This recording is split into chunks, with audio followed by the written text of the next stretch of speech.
Let me tell you something, guys. When you need a favor, and always need a favor, just call on Don Tony. Don Tony? Don Tony? What is this? You can't bring dogs in here. Oh, that's cool. Come on now. Get fired, eh? Hey, what's this, man? Oh, hey, how you doing, man? Look at this, boys. Ron, guys. We're on 4, baby. What's the difference between you and Aichner? I don't know. What is it? Aichner usually comes on a kid's face after they're 12. That was terrible and distasteful. Somebody asked for a favor, because we give favors out. Right here. Yo, sorry. Right here, ask for a favor. Somebody thought your name was Vinny, you know that? He's coming. Say hello to Karma. There's this Karma and the dog. As a matter of fact, why don't you just urine on his face, Karma? Yeah, you know what? Here. Let's not get it. All right.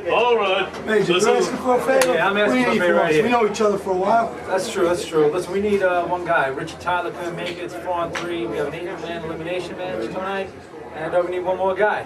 And, asking for a favor from Don Tony. Well, we got the guy for you right here, straight from Brooklyn. Since he's coming to watch my back, because we got a bunch of juice heads running around to get him in the course with the title, we're going to land you here for one match. It's got nothing to do anyway. I'll tell you something. Don't embarrass us, especially you with the makeup on there. Don't embarrass us, slap the makeup on your face. Right? As long as you give us the respect we deserve, respect the Don, we won't have no problems. Mess things up with saying come on after, right? Come on. Come on, any words? And next time, please do something about your hair when you're in the presence of us Guinness. Hey, but that takes me about an hour and a half to... Okay. All right, there you have it. Get fired. You'll be all right. Thanks a lot. Appreciate it. Thanks a lot. Back to 4-on-4, baby. Come on, Karma. There you have it, folks. Jerry Fitzwater here. Let's get back to ringside. Sit back, relax, and enjoy as Don Tony gives you news and reviews from AEW. Welcome to the party! Oh my God! Thatcher coming steamy! NXT. And it's over! Kross is here to ransack NXT soul! And indie wrestling. It's Wednesday night, Dynamite. Know what's happening in the world of wrestling without the hate and clickbait. And now, your host, Don Tony.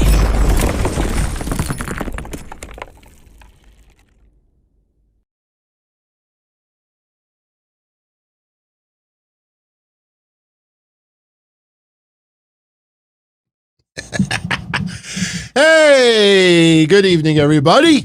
Wednesday night Dynamite, July, was this 28th? Wow, July's already over. July 28th, 2021. I am back once again. Thank you all for tuning in. Interesting night for AEW. You know, I think back not too long ago on how so many people that were hardcore AEW fans a year plus ago, Kenny Omega versus Moxley, using some props, not the real thing, and tweeting, I don't feel comfortable right now watching this. I don't feel very comfortable right now. I wonder what they have to say about tonight's match between the Painmaker and Nick Gage.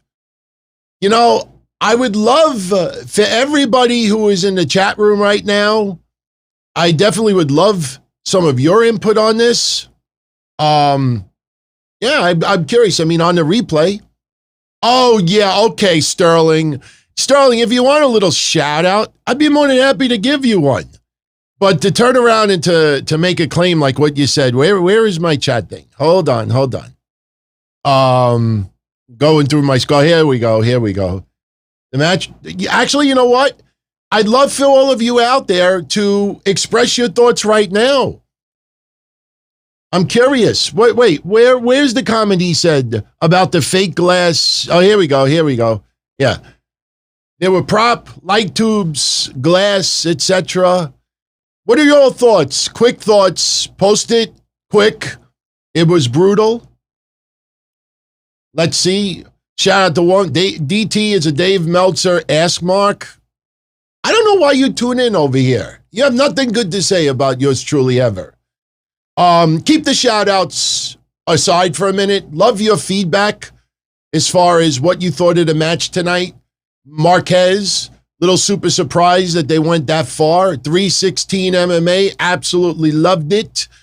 Kevin Walker, that's a pretty good comment, man. The bout was homogenized hardcore. Look, let's not make Nick Gage come across as one of the hidden gems in the world of pro wrestling.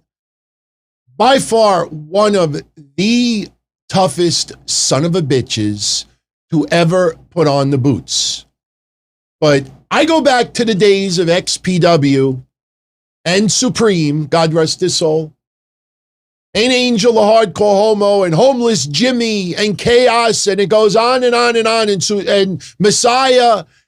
And I remember what those internet darlings were saying. This is garbage.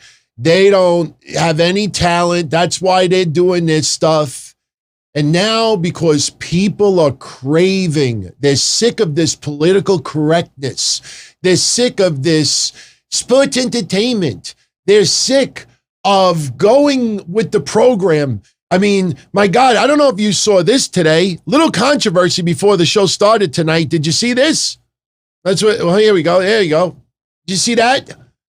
They didn't remove the guy. A lot of people, very uncomfortable. Somebody sitting front row wearing a Confederate shirt, made TV several times tonight. And he was allowed to sit.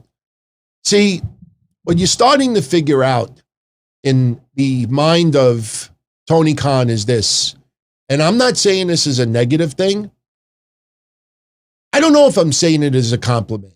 A lot of you out there feel like Tony Khan's fantasies of booking a hardcore match, booking a death match, booking the greatest of the great, booking Hall of Famers, booking current stars, being a bigwig in wrestling, he's living out his dream. You have to admire that.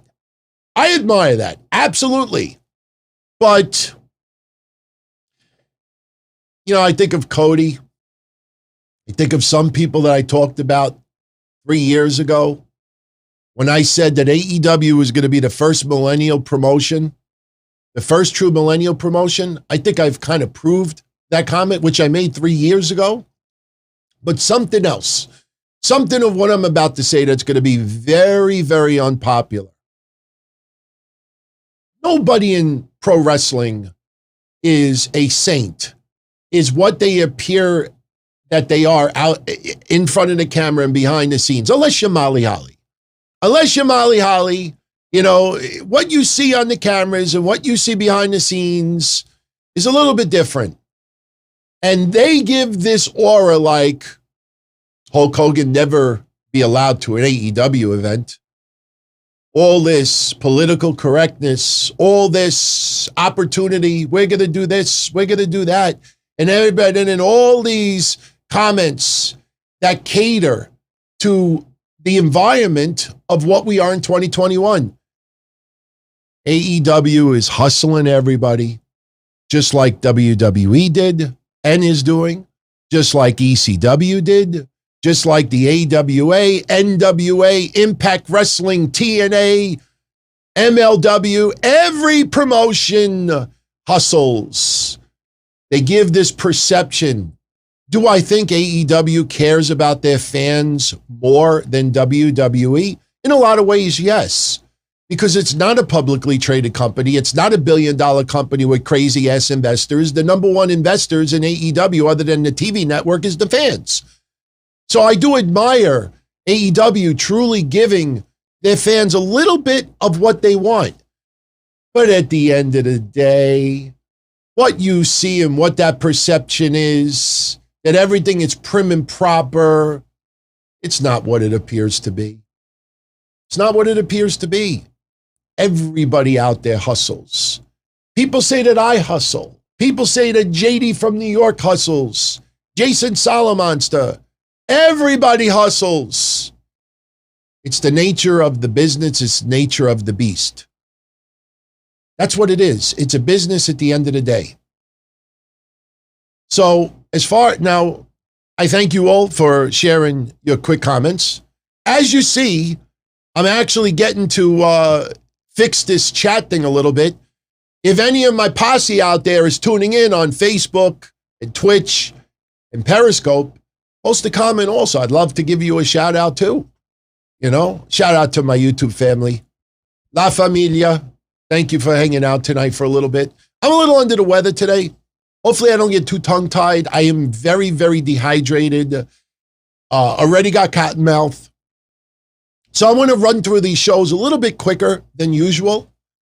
We're going to be right back here tomorrow. And by the way, look, I'm not trying to use tonight's match with Nick Gage and Chris Jericho to push my own shit. I will say it was rather brilliant that AEW had Nick Gage whip out a pizza cutter, carves up Chris Jericho. We're going to go to commercial. And what's the first commercial? Domino's Pizza with the pizza cutter. Mamma mia. I thought that was great. Coincidence? Maybe. Maybe not. I will tell you, I didn't like a lot of the commercial placements tonight. I mean, the opening match, which was a hell of a lot of fun. Did we get 3 commercial breaks during that? I think it could have been managed a little bit better, but I don't know. I felt tonight's AEW Fight for the Fallen had a pay-per-view vibe to it. Don't know why. From beginning to end, this was probably tonight's show, I think, was in my top 10 list of my top 10 favorite AEW Dynamite so far. Not saying that the matches were tremendous, because trust me, there's an underlining thing that happened tonight that some of you out there should really be upset about. We'll talk about Hangman Page in a few moments. But one thing that AEW did tonight that I noticed with me is that I was glued from beginning to end. I mean, I really was. It had a different vibe tonight. I thought tonight was great. But, you got to also dissect a few things as well, which we will get into. Now, besides, and I haven't even given you my complete thoughts about Jericho versus Nick Gage yet. I'll wait till later on. But I will tell you that I guarantee you a lot of people out there did not expect Jericho to take as many shots tonight, with the light tubes and the glass. Got to give him credit, man. I know a lot of people like to talk about his healthy tummy. When you get older, things morph. Can't keep that physique forever. That motherfucker gives 110%. People are like, oh, he doesn't wrestle like he used to. He shouldn't. Look at his fucking age. Look at how many decades he's been doing this. The guy is always busy nonstop. Enjoy it. 5 years from now, he might not be wrestling anymore. Let's hope Cash's gash is not as bad as it appeared on TV today. I had flashbacks of Terry Funk. No, not Born to Be Wired. I had flashbacks of Terry Funk for the first XPW event in Philadelphia. Now, I know I got a little off track because I said I wasn't going to use Jericho and Gage tonight to put over my own stuff. But let me just throw it out there right now. Tomorrow, I have some work to do tomorrow because I haven't pulled it out of the archives yet. I haven't converted it to digital quality. I haven't looked at this in 15 years. But tomorrow, exactly tomorrow, ooh, that's not good. That's better. See the time, see the date in the left-hand corner? Tomorrow is the 15-year anniversary of this night for UXW Wrestling, where I actually went at it with Low Life Louie a little bit.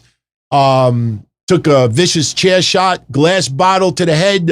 That's my back with thumbtacks. We used Comet on a bloody wound. And there's a lot of pictures that aren't even there. And believe it or not, Daphne was in my corner as well. A lot of you, you know why we're doing this tomorrow? To celebrate this. Thank you, everybody. From the bottom of my heart, I can't thank you all enough for that. Somebody wrote lately that the more you succeed, the more you're ghosted. I announced my wedding date. I announced 20,000 subscribers. I announced publicly that a wrestling company with TV offered me to do some part-time work to send my resume in so they could review it. And I wrote a bunch of other things. And take note of the droves of people that cared so much to not even post a comment. Deli Man, as goofy as Thunderdome was, Deli Man front and center, having fun. You know, the more happy we are over here, the less these people are around. You're starting to see online how pissed off and the true colors of a lot of your darlings out there, and all like we're supportive and all this and all that. You're starting to see it. And honestly, it's like heroin to my veins, even though I've never done that drug in my life. Will never as well. It's like a drug. Seriously. The more they show that shit, oh man, if I have to walk to this fucking wrestling promotion every week, I will do it. And we've just begun. We've just begun. Wait till August happens. We're going to turn this ship so high that I hope you all stick around and enjoy the ride. It's going to be a hell of a lot of fun. And I'm not pointing any specific figures. You point whoever's at you want. If some of those people out there think like, is he talking to me? He's talking to me. Well, you answer the question of what I just said. Are you one of those that suddenly go in hiding, that don't go on social media for a whole day or two whenever I post a really tremendously great announcement? Or you, oh, I didn't see it. Mish is the only person that made that excuse, and I know it was true. So anyway, let's get back to the shows. Darby Allin today, little teaser. I always put a question mark on my titles when I don't want it to be looked at as clickbait. Darby Allin tonight cuts a promo during Dynamite because they announce that the first Rampage, I think it's August 20th, at the United Center in Chicago. It's going to be live, the first Rampage, and Darby Allin just conveniently says, if you think that you're the best, the proving ground is to come to AEW. Even if you think you're best in the world. Loud CM Punk chants by the fans. Loud CM Punk chants by the fans. Do I think Darby Allin was calling CM Punk out? Well, remember, Kenny Omega also calls himself the best in the world. Jericho has called himself the best in the world. So if you ask me honestly, I would tend to think that Darby Allin may be issuing a challenge to Kenny Omega. But it's in Chicago. Why not, man? Right? Why not? That's the pleasure of being an awesome wrestling fan. We could fantasize. You know, we could wonder. We could enjoy it. Take it in. If you like AEW, if you like CM Punk, if you like this, you like that, take it in and fantasize it, man. In 1996, way before what social media is now, and then there were rumblings that Hall and Nash were going to be leaving WWF. We had no idea what they were going to do in WCW. I lived in New York. And when the Clique hugged in the middle of the ring in Madison Square Garden, it wasn't as big of a deal at that time. I mean, there was a little buzz behind it. But if you want to check out some cool stuff, go to newspapers.com and check out the Slammer. Check out some of the wrestling articles the following week. And it was just a tiny little blurb. You know, obviously it's taken a life of its own since. But when Scott Hall came out through the crowd, you know, I'm not going to do a Scott Hall impersonation here, but you know, you don't know why I'm here. And he looks like Razor Ramon. He's got the toothpick, and we're like, holy shit. Did we think it was a WWF invasion? No, because Meltzer and people like that, you know, prepared us that contracts were coming up. Doesn't mean we still didn't love it. Enjoy this stuff. Is it going to be on the level of an NWO Hall and Nash thing from then? No, because CM Punk and Daniel Bryan are not invading and not plants of WWE. In this day and age, everybody knows the contractual status of Daniel Bryan. But still, that doesn't take away the fact that we're going to have two megastars that are only 40 and 42 years old that can still go. Now, as far as Hovito Guerrera goes, the Juice, you know me, I have a special appreciation for Hoovy. I got to pick him up from the airport twice for XPW, got to hang out with him a little bit. I will tell you, I remember the stories. What was it in Australia that he was in a shopping cart on like ecstasy? Wasn't that the story back then with WCW? Some weird shit. When I met him in XPW, quiet as a motherfucker. Quiet as a mofo. When I went to Kentucky Fried Chicken in my neighborhood over here with Damien 666 and Halloween and Psychosis and Hovito Guerrera. I've told this story before. I have a couple of photos. I've shared one. I got to pull the other ones out of archive. But pretty interesting in 2002 to be around these guys. Some people recognized Hoovy. Some people recognized Psychosis. But what I always remember from Hoovy, quiet. I really think whatever happened with those escapades, I really think shook him. Now, this is 19 years later. So obviously things change. Hoovy, I have not heard much about Hoovy wrestling. I will tell you that it would not surprise me that he's in decent shape. I think he wrestled maybe once or twice in 2020. He has not had a plethora of matches in the last couple of years. And I brought this up the other day talking about if CM Punk comes into AEW. There's a lot of people that ask me this one question over and over again is that, you think CM Punk could still go? And what if he can't go? Trust me when I tell you that Tony Khan and all the figureheads behind the scenes in AEW, if they are negotiating a serious deal with CM Punk is definitely going to perform in front of them and show that he could still go. You're not going to watch videotapes or that's an outdated reference. You're not going to watch digital matches, MP4s, and say, oh yeah, let's sign him. You want to see what he can do right now. So I seriously think that they probably have seen Hoovy, or Hoovy may have submitted some content to show that the guy could still go.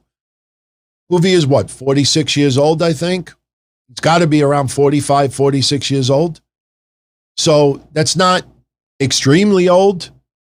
I expect the match to be a lot of gaga. I expect Hoovy to do his juice thing next week.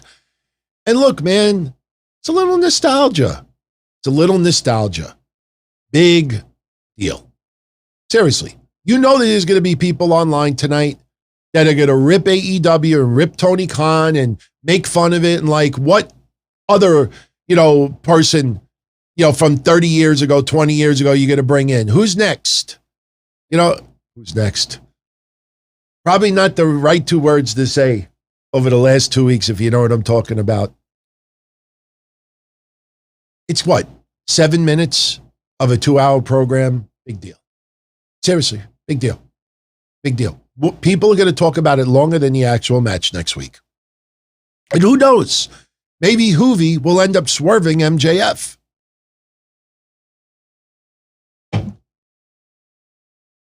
Speaking of swerving, I mentioned this yesterday on Patreon.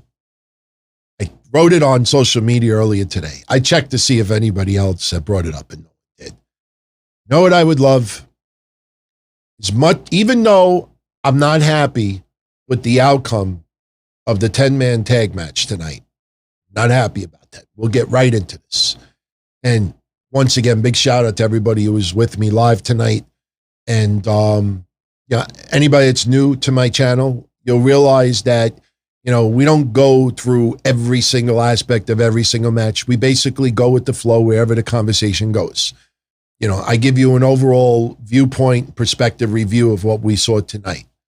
But after what we got in that 10-man tag match tonight, man, if I was working for AEW in any creative way whatsoever, boy, oh boy, what I would love to see. It could be next week. It could be the week after. Hell, you could even do this at the first Rampage show. The problem is you don't want to drag Darby into this and be accused of trolling or AEW, but man, can you just imagine how nuts it would come off on TV and people at home that we're watching AEW and then all of a sudden Cult of Personality hits.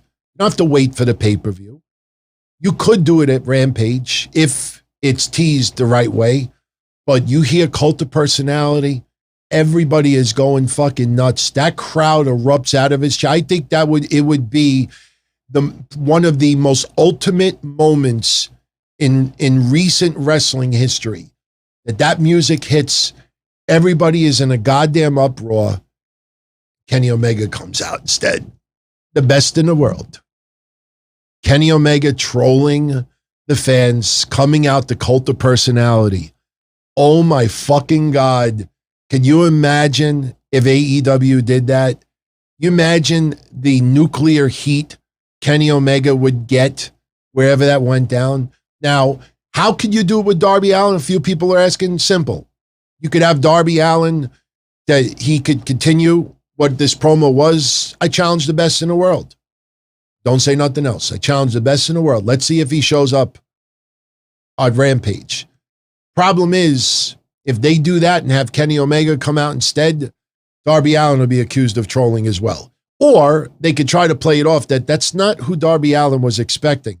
But, if he's going to call out the heavyweight champion for a title shot, you got to make it clear. But, my God, could you imagine if that happens? Holy shit. I love thinking outside the box. I mean, we've had trolling over the years where one person's entrance theme will play and someone else comes out instead. One of my favorites was the midget Bret Hart right after he was screwed at Survivor Series. But can you imagine if that music hits and Kenny Omega comes out instead? I fucking would love it. You'd piss off so many people. Oh my God, you would piss off so many people. And that's the beauty of this wrestling stuff. Have the balls. You could play with people's emotions. And I'll segue into this. How funny is this, everyone? For how many weeks we've been joking specifically that AEW does no DQs, no countouts, none, 0. There might be one. And we've talked about that off and on for a year and a half. But for the last 3 weeks, every show on Wednesday, we've been having this hilarious conversation about DQs. In fact, we even said the other day, picture the pay-per-view. If Kenny Omega took on Hangman Page in Chicago, the pay-per-view, I pictured the scenario. Hangman Page is taking on Kenny Omega, maybe a referee bump. Here comes the Elite. They're all trying to get involved in a match. Dark Order comes out to an insane pop. Dark Order chases back Gallows Anderson, the Young Bucks. And then all of a sudden, Cult of Personality hits. Cult of Personality is beaming through the speakers. CM Punk comes down, lays out Kenny Omega. Hangman Page gets the win.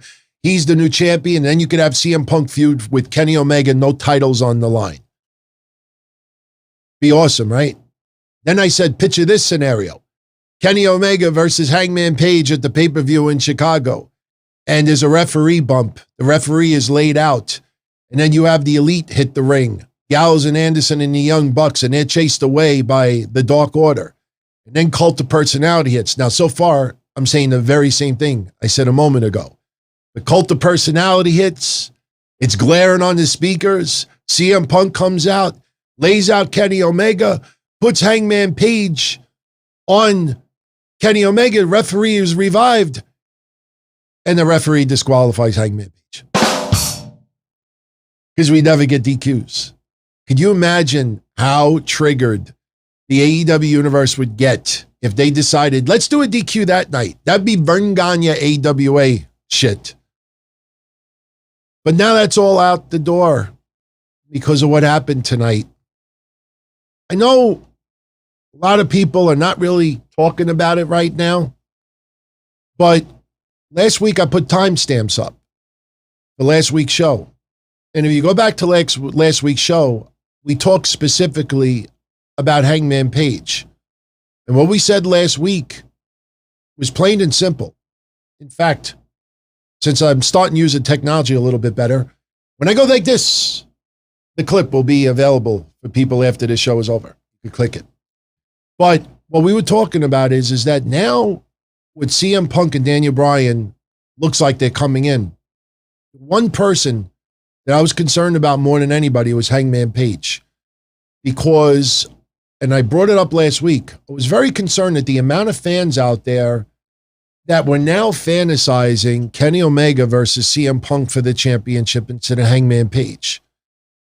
Hangman Page is one of those brightest stars in AEW. My God, the crowd reaction that he got tonight was incredible.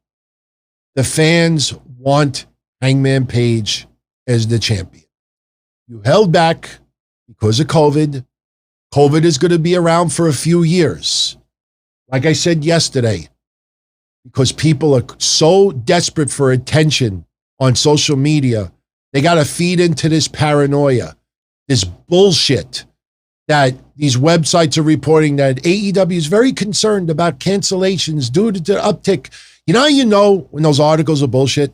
When they start name dropping specific political leaders in states. Lori Lightfoot, de Blasio, Nunes, whatever. When they start name dropping tons of people, you know why they're doing that? So when you do a Google search and a name like that pops up, their article comes up before anyone else. Whole bunch of websites writing the same garbage. Oh, I'll include Lori Lightfoot's name because I give a shit about her. That's what they do. They add it so it shows up in results. Or we talked about it 18 months ago that half of the country in the United States does not get flu shots. And a third to the half of the country was not going to be vaccinated. If you and I talked about that 18 months ago, politicians, states, people everywhere across the world knew that shit. Nothing was changing. And to write these articles now that AEW is concerned, they might have to go back to Daly's place. WWE is not packing Thunderdome away yet. That is the same garbage that they told you last year that wrestling was not going to return to house shows. And some of your most beloved, social media darlings are feeding into this crap for a fucking hit. Is there going to be a cancellation here and there? Absolutely. Just because fans are back doesn't mean, we're back to normal. We're back to normal. That's it. We're back to normal. No. There's going to be a couple of bumps in the road. But to give this paranoia that it's going to go back to what it was a year ago, seriously, if I wouldn't get in trouble on Twitter, I would literally bend over right now and show you my bare ass. Every single one of those people doing that shit, fuck you. Fuck you. Be a little bit more responsible and stop feeding into this paranoia. It's bullshit. There will be a cancellation here and there, and there's going to be precautions, and you're going to have some states where you're going to have the mask mandates a little bit longer. It's going to be like that for a couple of years because third to half of the country is not going to be vaccinated. You can't force people to do it. I wouldn't force people to do it. I respect anybody out there that says, no, I don't believe in it. I don't trust it. I'm not comfortable about it. I totally respect that. Be careful. Be careful. But please, ignore that noise. I know it's tempting to be part of that. You know how much I want to throw up when I go into the old Discord account and I just want to see what's going on? And every 2 hours, somebody posts a link AEW extremely concerned about cancellations and Lori Lightfoot this and de Blasio that and Munez this and blah, blah.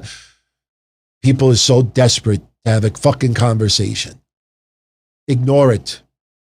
Worry about yourself and your family and your friends and be careful. Be responsible. These people are just craving for hits, man. And it sucks. It absolutely sucks. But anyway, let's get back to Tony Khan. We've been talking about the DQs, the lack thereof, and countouts for a while. And Tony Khan does an interview today, and someone asks him the question, come no DQs, come no countouts. I don't know if these hosts listen to our shows because we've been having some hilarious jokes about it. Isn't it weird that we have some pretty fun conversations that bleed into 2-3 weeks worth of shows, and then somehow it becomes a news story or an interview question every single time? I mean, it's pretty hilarious, but this is what Tony Khan said. Take it however you want. Tony Khan said, and I quote, "Countout finishes aren't always popular. For me as a promoter, you could count on one hand the number of countout and disqualification finishes I've done. I really like doing conclusive finishes. Having 10 people beat on one person and then they lose is not really a conclusive finish if you think about it. Having the referee not enforce certain things does really not make a conclusive finish. But anyway, I digress. I definitely think a countout is much more conclusive than a disqualification. Sometimes there is storyline reason for both, but ultimately it often feels unsatisfying. I will not let people off the hook for this because I feel like half the matches on the show are like a disqualification. And it's been that way my whole life with multiple promotions on television. Really, the competitive programs on TV, such a large percentage of their matches end in a disqualification. I found it very unsatisfying. It was so nice he said that twice. I'm not reading it twice. He actually said it that way. Instead, you watch ECW or All Japan, and there's a lot more finishes. Maybe the happy medium is something like Smoky Mountain Wrestling, which was a very well-booked promotion. I say this with all due respect to Tony Khan. AEW is nothing like Smoky Mountain Wrestling. And anybody out there that witnessed Smoky Mountain Wrestling live or watched it years later, they are not anywhere remotely similar, not even close. And you can't just use it as a statistical standpoint, especially when you have your commentators. Every match, the referee should do something. He should suspend him. He should fire him. He should have him, and nothing happens. You know, pass the memo to the commentators. We're not going to do these things. Stop putting in the fans' head. That in ECW at that time, believe me, I was a rabid ECW fan. And I will tell you, witnessing ECW from almost its beginning to the very end, if I had $1 every time Joey Styles said the referee should call for the bell, I don't even think I could buy a coffee. That never came out of his mouth. Never came out of his mouth. Somebody's getting their ass kicked by 5 people. You know, somebody should help this person. But never turn around. The referee should call for the bell. Joey Styles never fucking said that. So it never entered our brains. That promotion had the aura that I do whatever the fuck I want. And the referees also went along with it. I mean, you look today in that 10-man elimination match, and you had one point where Carl Anderson got eliminated by Evil Uno. And you had 4 members of the Dark Order because Carl Anderson had he had rolled up Alex Reynolds. The first pin was the fruit roll-up. Not even 20 seconds later, Carl Anderson is taking move after move after move by 4 members of the Dark Order that are still in the match. He took like 6 or 7 moves in a row, and he got pinned. And me, look, I prefer less rules. But stop with the miscommunication between the promotion and the announcers. When the announcers keep saying, the referee needs to stop this. I've been hearing that shit for 2 years. I got a headache. It's not stopping. You got 4 members of the Dark Order hitting 7-8 moves on Carl Anderson, and look at the referee in the back. It's like a new dance move. It's like a dance move. Not even trying to stop people. And then you have Gallows and I think Stu Grayson. They get a count out, brawling outside the ring. I don't mind the count out. It's fine with it. But please, please, if you're not going to enforce the rules like that, I'm 1,000% in favor of it. AEW, Tony Khan, the people in the back have to talk to their commentators and tell them, stop every week putting in the fans' heads that there should be a DQ, that the referee should do something, that this person, you remember where we voiced our complaints the most? Do you remember when the Young Bucks assaulted somebody in the back and they did something where Tony Khan fined them X amount of dollars? And then they started super kicking Marvez. They did something to Shivani. They did something here, and no fines, no suspensions, nothing. And we were like, have a little, little bit of continuity, whatever it is, continue it. Let's see things be a little bit more in sync with each other.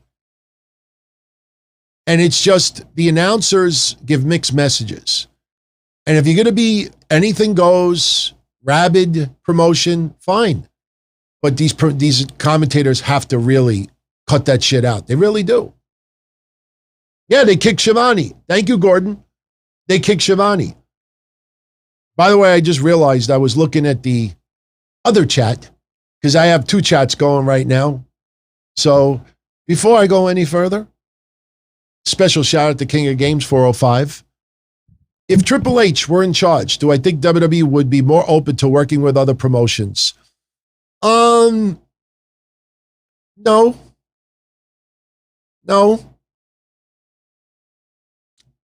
Maybe a promotion in Japan.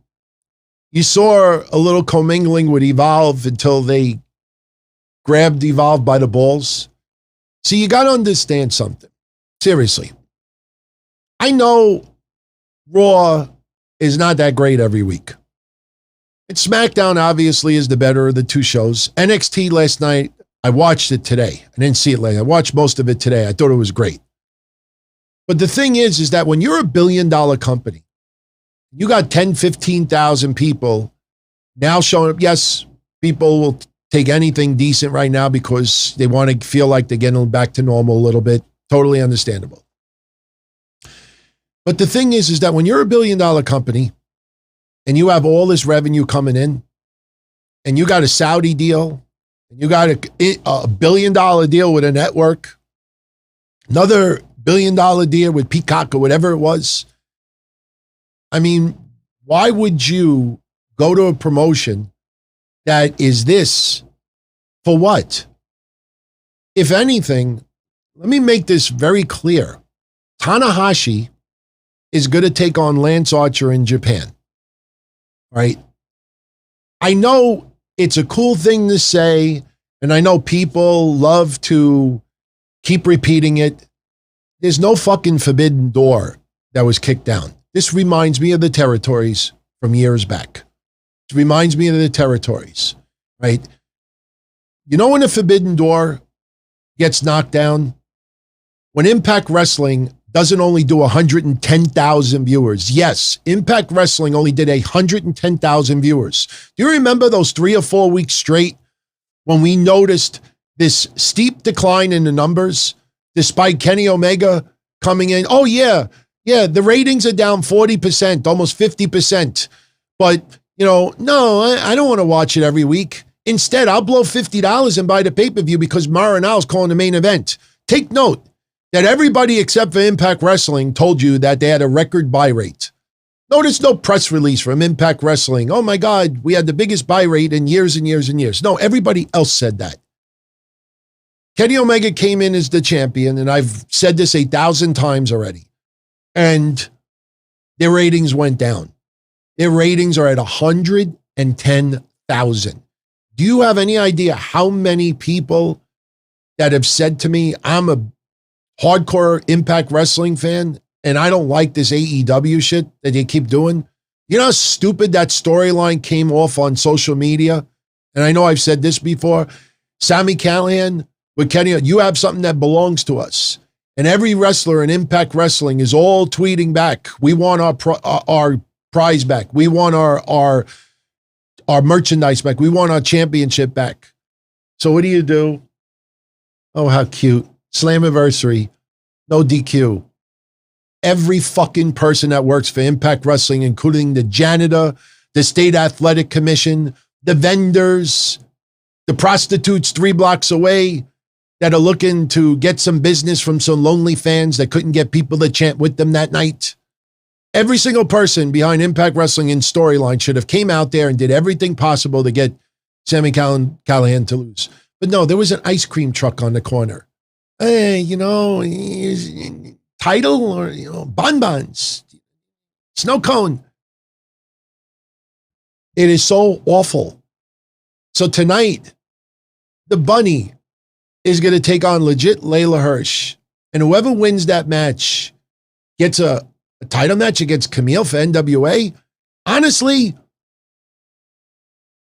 if that is AEW giving back to NWA now for all the stuff before, Tony Khan, I'm serious.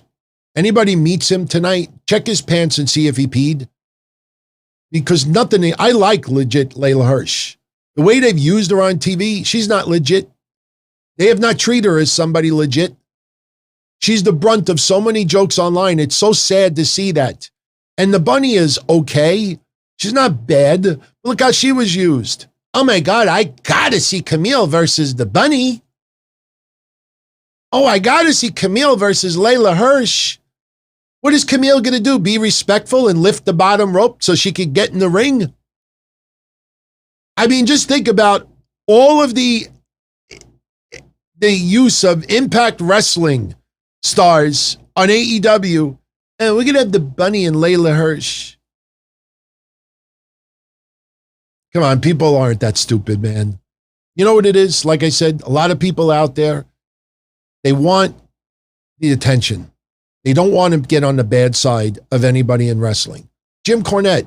I'm not the biggest fan of Jim Cornette, but he says this comment all the time, and I agree with him 1,000%. He says that a lot of people out there, because they have a Twitter account or a Facebook page, they think that they're a journalist, they're this, they're that, they're this.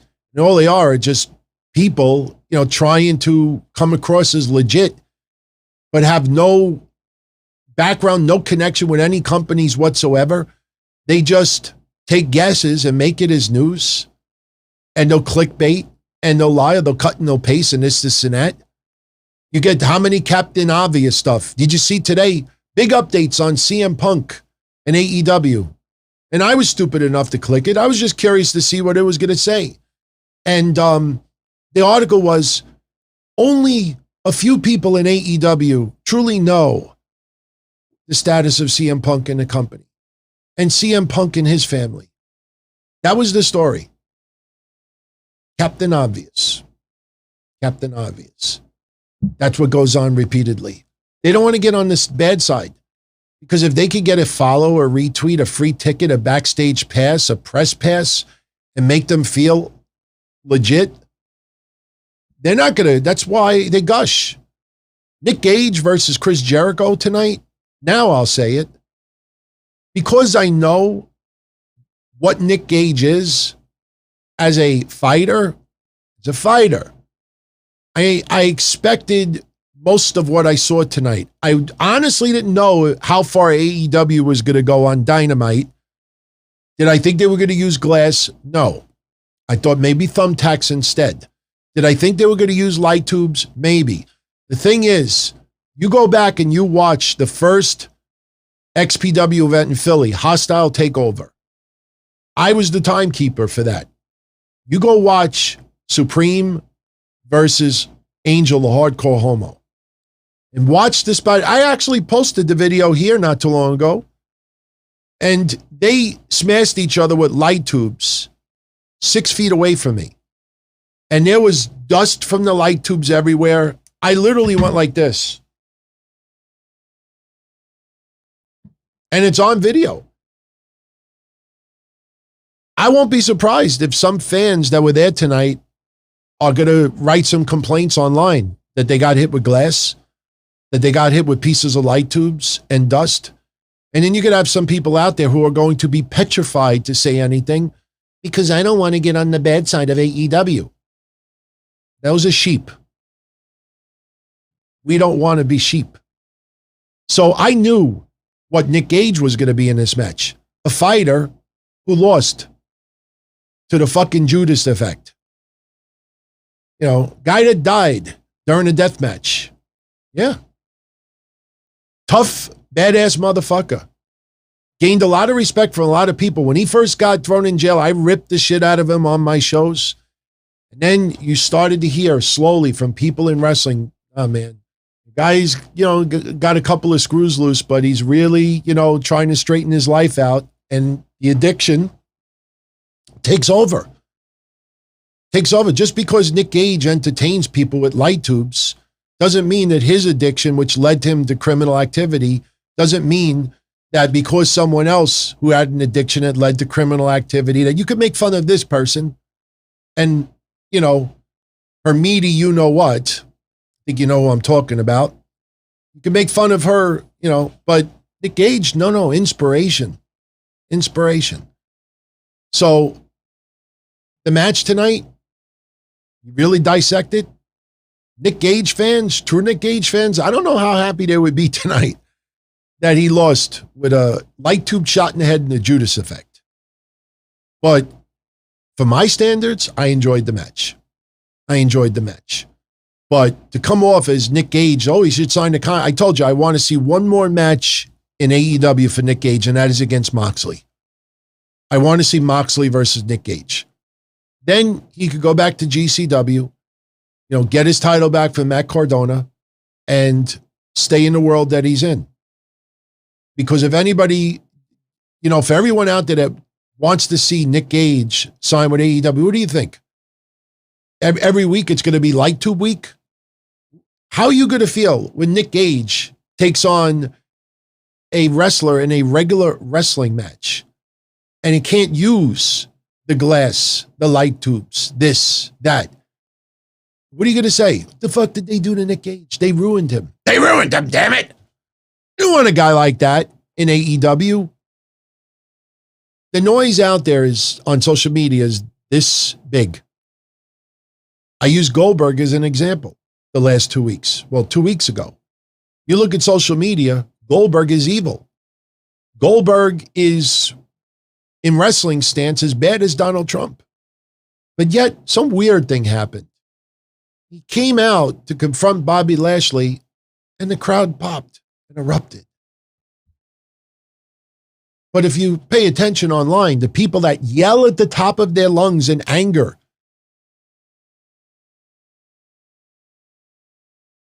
a lot of the noise online doesn't match the majority. That's why all of you out there, you got to keep your view, your opinion, your perspective, and never feel embarrassed to express that. It might be unpopular, and it may give you a very small amount of attention, but you be true to yourself, and in the end, you'll get 1,000 times more respect than others. So, getting back to King of Games question, no, Triple H is, WWE is a giant company like this. Why do they need NWA? Why do they need MLW? They might do a little with MLW because MLW is not, you know, taking part in this Forbidden Door shit, which is really not. You know, Tanahashi, awesome wrestler. But the facts are that 95% of American wrestling fans don't really pay much attention to New Japan Pro Wrestling, and I am guilty of that quite a bit as well. But when you get people out there that will now suddenly can't get Tanahashi's name out of their mouth, just do an advanced Twitter search on them. And let's see how much they talked about Tanahashi before today. And when it says no search results found, that'll tell you truthfully how much they cared. Like I said, he's never really been on my radar. You know, awesome talent. He's going to take on Lance Archer in Japan because Lance Archer is a big star in Japan. Lance Archer has performed in Japan. Lance Archer, I don't want to say he's going home, but him going back to Japan is an opportunity for him to make some big time money and tease and Tanahashi. Now, hopefully we get to see that match in AEW, but I don't know how fans are going to feel that if Tanahashi was posted today on the screen and him saying that he wants to take on the winner of tonight's match with Lance Archer and Hikuleo. Now you got to deliver and we got to see that match. We don't want to just see results of it, but Lance Archer kicks ass in Japan. I have said for a year now, Lance Archer is my favorite AEW wrestler. I've said that for a year now. And what Lance Archer could do in Japan, it's more than what you have seen in AEW. By the way, tonight, man, did they make Brian Cage look like a fool. Man, did Brian Cage look like a fool. They do the little celebration for Ricky Starks. They have the New Orleans Jazz Band show up. They're performing when the Saints go marching in. And Ricky Starks is tearing Brian Cage a new asshole. Tearing him apart. Brian Cage's music hits.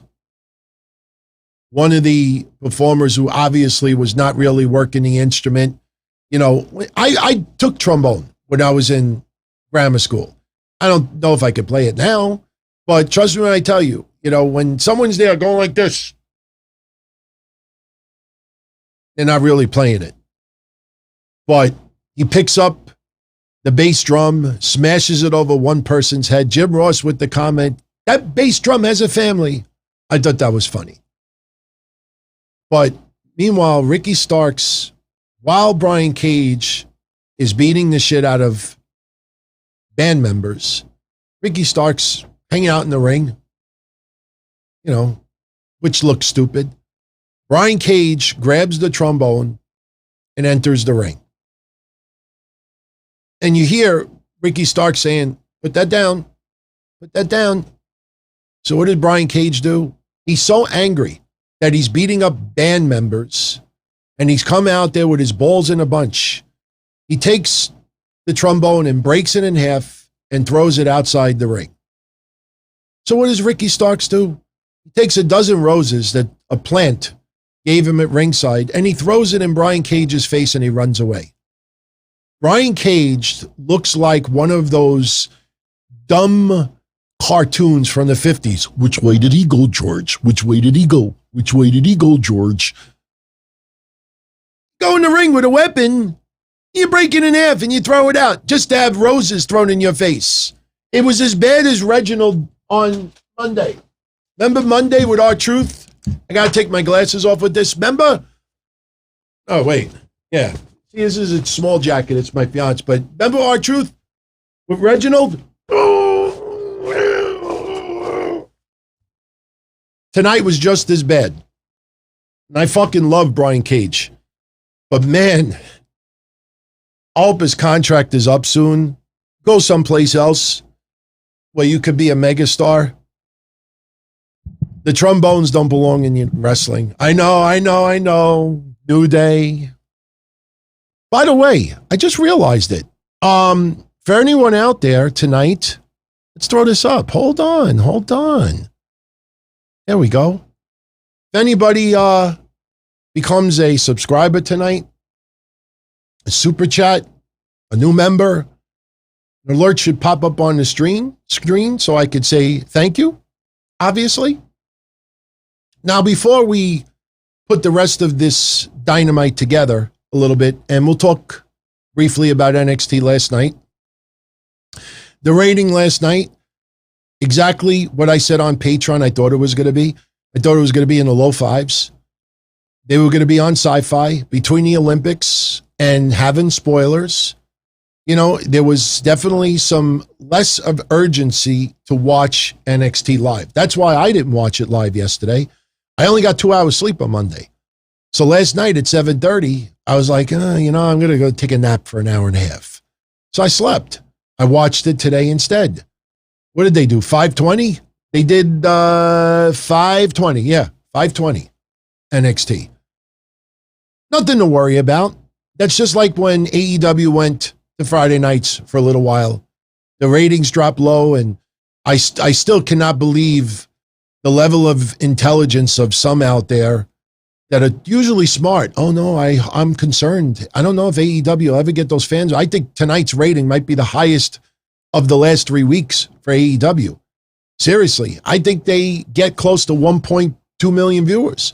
Isn't it interesting? Last week, they had such an awesome rating, and nobody ever, or the week before, and nobody said, oh, the NBA playoffs were on. Notice how other competition wasn't even mentioned because they were happy with the rating, which I thought was pretty funny.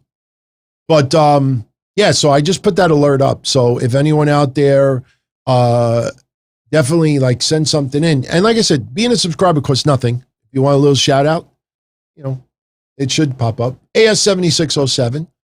Hope all is well. Been dealing with some personal issues as of late. Holding up. Good. Got to stay strong.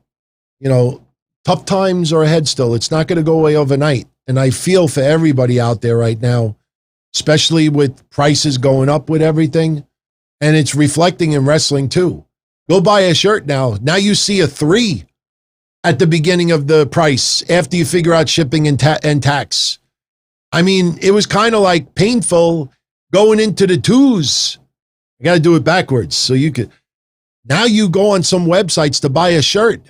You're over $30, sometimes near $40. I bought a tribute shirt not too long ago. It was $36.95. I'm I'm not size 5X.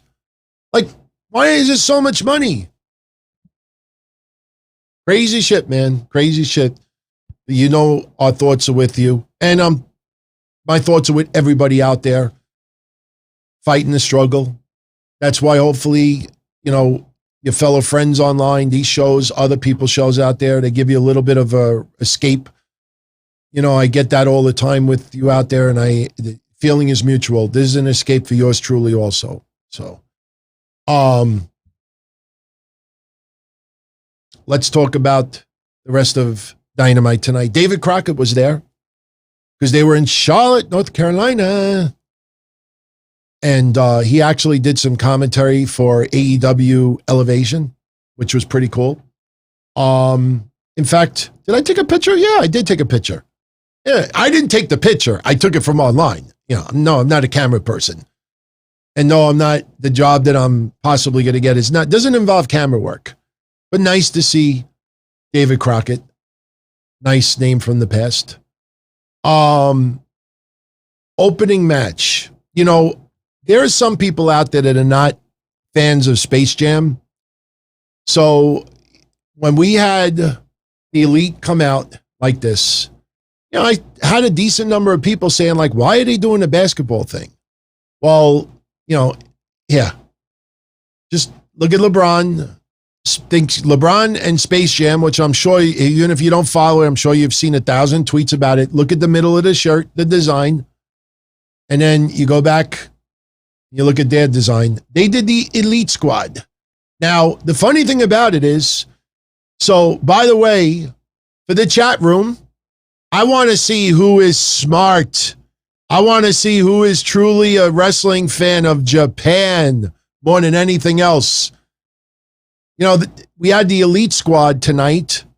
Tell me, who's the members of the Killer Elite Squad? One member was on TV tonight. Who's the 2 members of the Killer Elite Squad? Give a shout out to the first person that answers it correctly. I'm curious. Right now, someone is Googling it. I want to see who gets it right first. Little shout out. Much love. I'll actually, there we go. All right. Harris B. He doesn't disappoint. There we go. Nah, somebody tried to sneak it in. Hold on. There we go. Harris B, thank you very much, my friend. Lance Archer and Davey Boy Smith Jr. are the killer elite squad.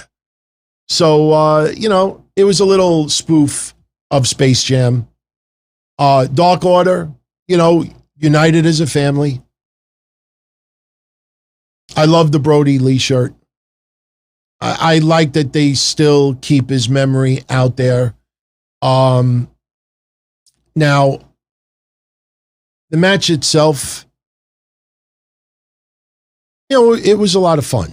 The crowd was so into this match. I mean, I got to give AEW fans credit for the Dark Order more than anything else. Because some of the members, like you look at John Silver, even Alex Reynolds, 10, Cabana, obviously. You look at the members there and, you take a step back and you're like, how are these guys as over as they are? Look, let's be honest. If those guys were performing in WWE, they might be like masked people for like druids or something. Like, I just can't picture WWE using them to this level, but they are over in AEW. Hangman Page is so over. Please, Tony Khan, do not end up treating Hangman Page like Vern Gagne did with Hulk Hogan. I'm not comparing the level of popularity, but it gets to a point where fans are going to get pissed off. And trust me, I know a lot of fans would absolutely consider CM Punk versus Kenny Omega as a fantasy match. If it's for the title, I think people would be fine with it as well. This guy's been in your company since day one. A lot of people thought he was going to be heavyweight champion a couple of years ago. They did that tag team with Kenny Omega, which was great. Then they did the split. Hangman Page came off like Nikki Cross with Alexa Bliss. Like a rejected puppy dog. Couldn't get answers. Went nowhere. And you could tell, we talked about it last year. AEW was holding back Orange Cassidy. They were holding back Hangman Page. They were holding back some of the wrestlers who are insane over with the crowd. So now you're back and you're teasing a storyline. The Hangman Page is finally going to get a title shot and it's going to be against Kenny Omega. So now you start doing stipulations where you have a 10-man tag match, and if the Dark Order and Hangman Page win, they get future title shots. Why would it be so difficult for the Dark Order to get a title shot against the Young Bucks? Why is it so difficult? I mean, they put John Silver in the main event of Dynamite. Why is it so difficult? So they do the stipulation tonight, and honestly, I think everybody and their mother expected the Dark Order and Hangman Page to win, because the natural, organic storyline is for Hangman Page to take on Kenny Omega at the next pay-per-view, and majority of people out there want him to win the title. It's a feel-good moment.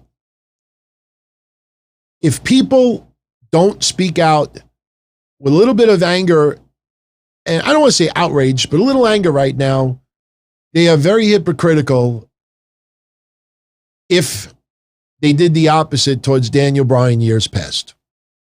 Daniel Bryan was not getting the opportunities. Then they did that yes movement thing, and it got over, and then he finally got the opportunities and he won.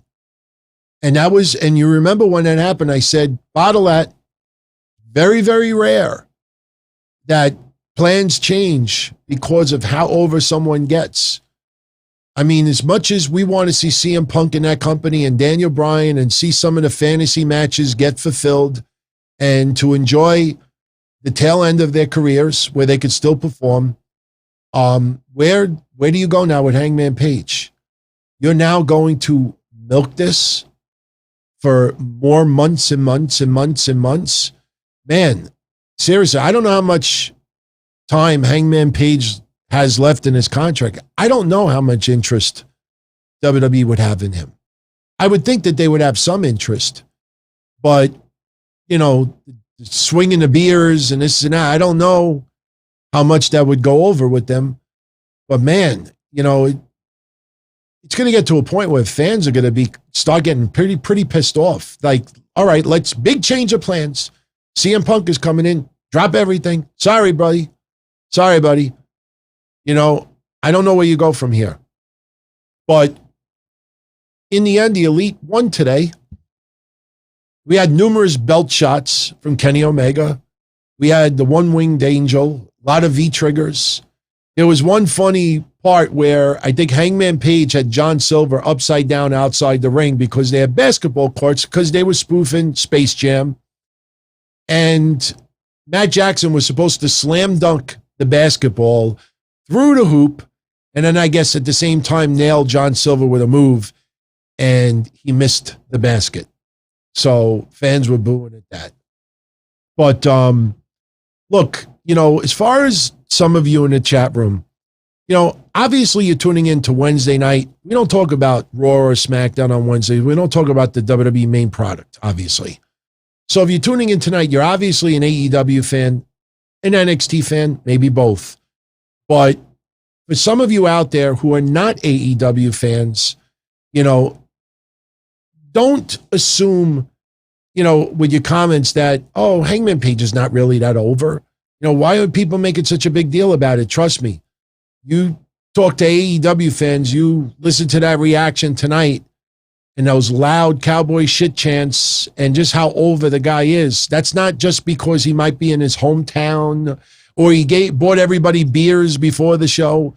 The guy is that over. And I don't think fans really want to look at what they did in Impact Wrestling. I don't want to keep going back to Impact Wrestling, but I'll make this one point. You know, I don't think anybody out there really envisioned Rich Swann was going to beat Kenny Omega. I know I didn't. Rich Swann put a valiant effort as being the champion, but to me, I don't think it was strong enough name value to be the figurehead for Impact Wrestling. Fine. They still had a great match, tore it up, but in the end, Kenny Omega won. Okay. Now the ratings are going down. Now there's no momentum whatsoever. And now you have more and more Impact Wrestling fans that are kind of like angry at all this AEW stuff, and it's not reciprocal. You don't have Impact Wrestling wrestlers showing up at Daly's place trying to start shit when they were still in Daly's place. It was all one-sided. And the ratings are going down. And the buy rates aren't that great either. And then you have Moose taking on Omega. And everybody believes, okay, all right, let's put it back on an AEW guy. Moose is excellent to represent that belt. And they do some weird shit that Moose is going to fight Omega at Daly's place with no fans in attendance. And he loses. Clusterfuck finish. So now you got Sami Callihan, you know, who is, you know, the renegade, you know, street guy, you know, just tough as nails. All right. He's going to be the unexpected one to dethrone Kenny Omega and be the focal point, and they don't do it again.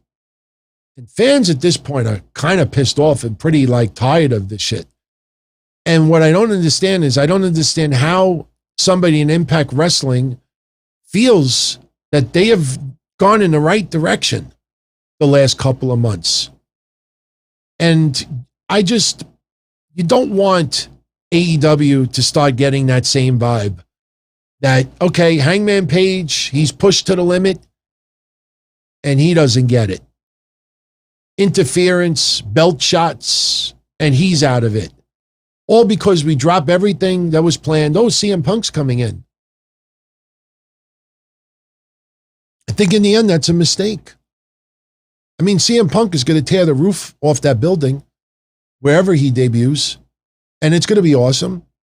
But you can't fuck up a bunch of people that are getting organic momentum. Kenny Omega's rise to the top, you know, obviously, he's talented. He's got it. Hangman Page was a much different road, and he organically became arguably the most popular wrestler in AEW. I think Jungle Boy is a close second. Orange Cassidy, there's a bunch. But man, you don't want to start fucking up these other people because the temptation of CM Punk gets in the way. You could turn it into a storyline. Absolutely could turn it into a storyline, but, I don't know. Yeah, Benjamin, I agree. Hopefully he still gets the title shot. Maybe something happens where Kenny Omega wants Hangman Page now in a match and they get it done. It could very well be. I don't know. But I was not happy to see the Dark Order and Hangman Page lose tonight. And I think a lot of other people out there agreed with me. All right. I don't know if the Lucha Bros was supposed to be there or not, but Pac was supposed to be interviewed in the back. Lucha Bros are not there. Andrade shows up. Oh, got problem at the airport. We got them a limo. The biggest limo. I like Chavito explaining to Pac what a limo is, which was pretty funny. But where did it end up going? It went absolutely nowhere. I want the Death Triangle in 3 weeks. Remember when I said that? I want the Death Triangle in 3 weeks. You watch. 3 weeks from now. I don't recall the Death Triangle booked for next week with Andrade. I think I was kidding when I said the 3 weeks thing. Andrade, 3 weeks. It's almost like his version of his, you know what? It's that time of the month. We had, as I said earlier, Hiroshi Tanahashi on the screen. He's going to challenge the winner of Lance Archer versus Hikuleo. Lance Archer retains. A fun match. I don't think the fans were into it as much as we thought that they would. Nice to see Haku and even hit the tongue and death grip on Lance Archer right before they go to commercial. Like I said, I wasn't thrilled with some of the commercial placement tonight. And there was some points where you really needed picture-in-picture, and AEW did not do picture-in-picture. Tonight's commercials kind of iffy. By the way,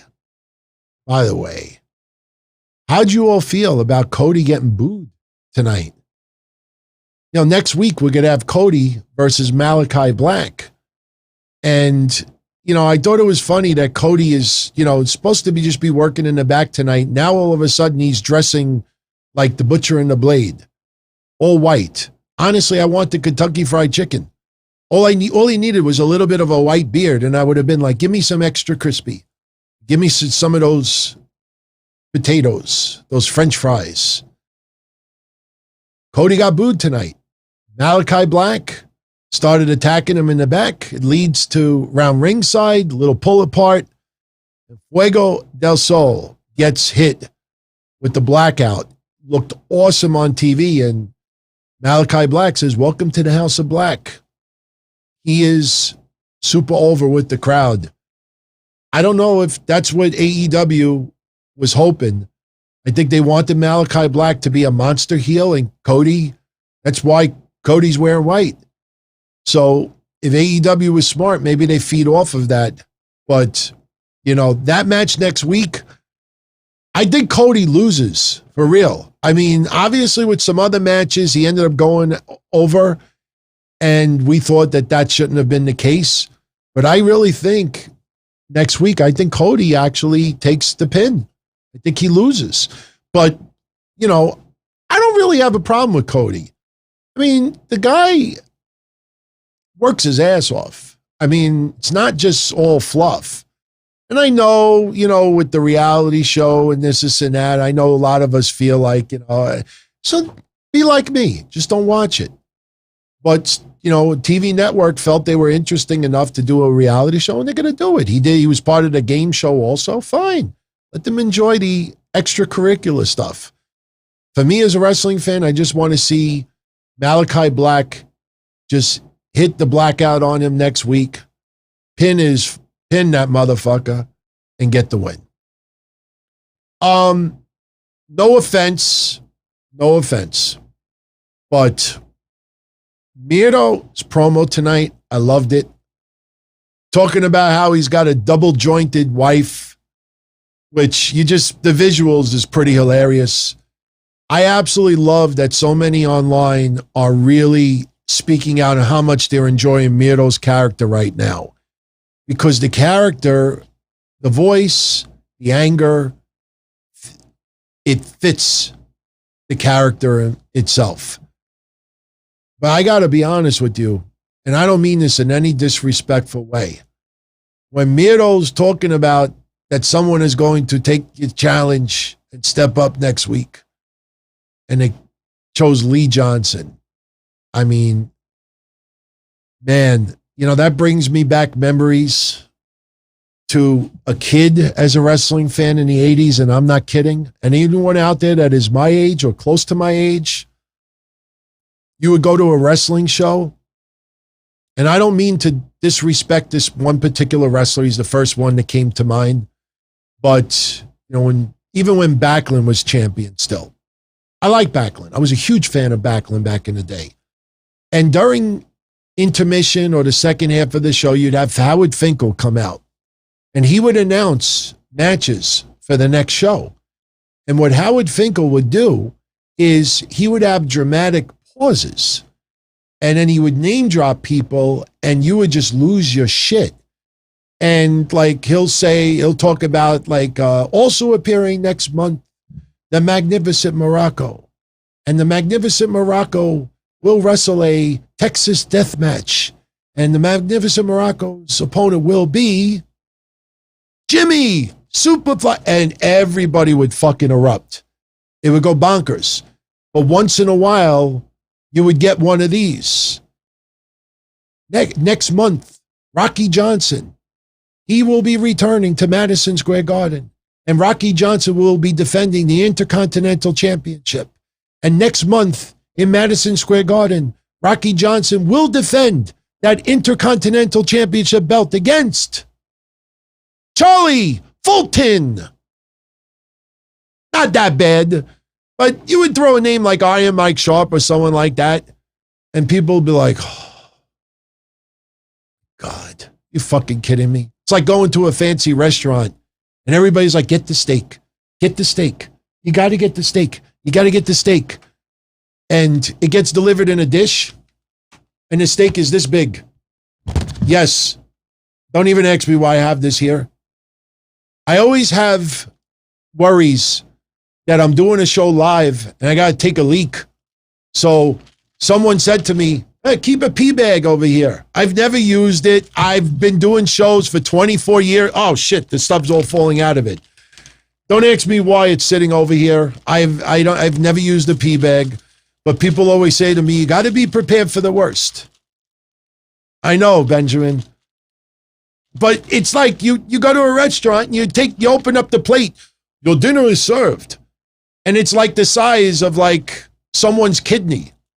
Like, what the fuck is this? Like you try to cut it in like tiny pieces, like in the shape of chiclets because it's so goddamn small. I threw it across the room. So now if I have to pee, unless you see me be like, yeah, and Lance Archer fought tonight and he had a pretty decent match. I'd being a little bit too revealing over here, but I've honestly never, trust me, if I'm doing a show with Mish, seriously, it's never happened in the history of me doing shows, but if I'm ever doing a show with Mish and suddenly my mic is muted and I say, Mish, what's your thoughts about CM Punk going into AEW? Do you want to see him take on Kenny Omega? What about Cody Rhodes, Moxley, Lee Johnson? And then while he's doing it, I'm just listening. I'll be like this. I'm like,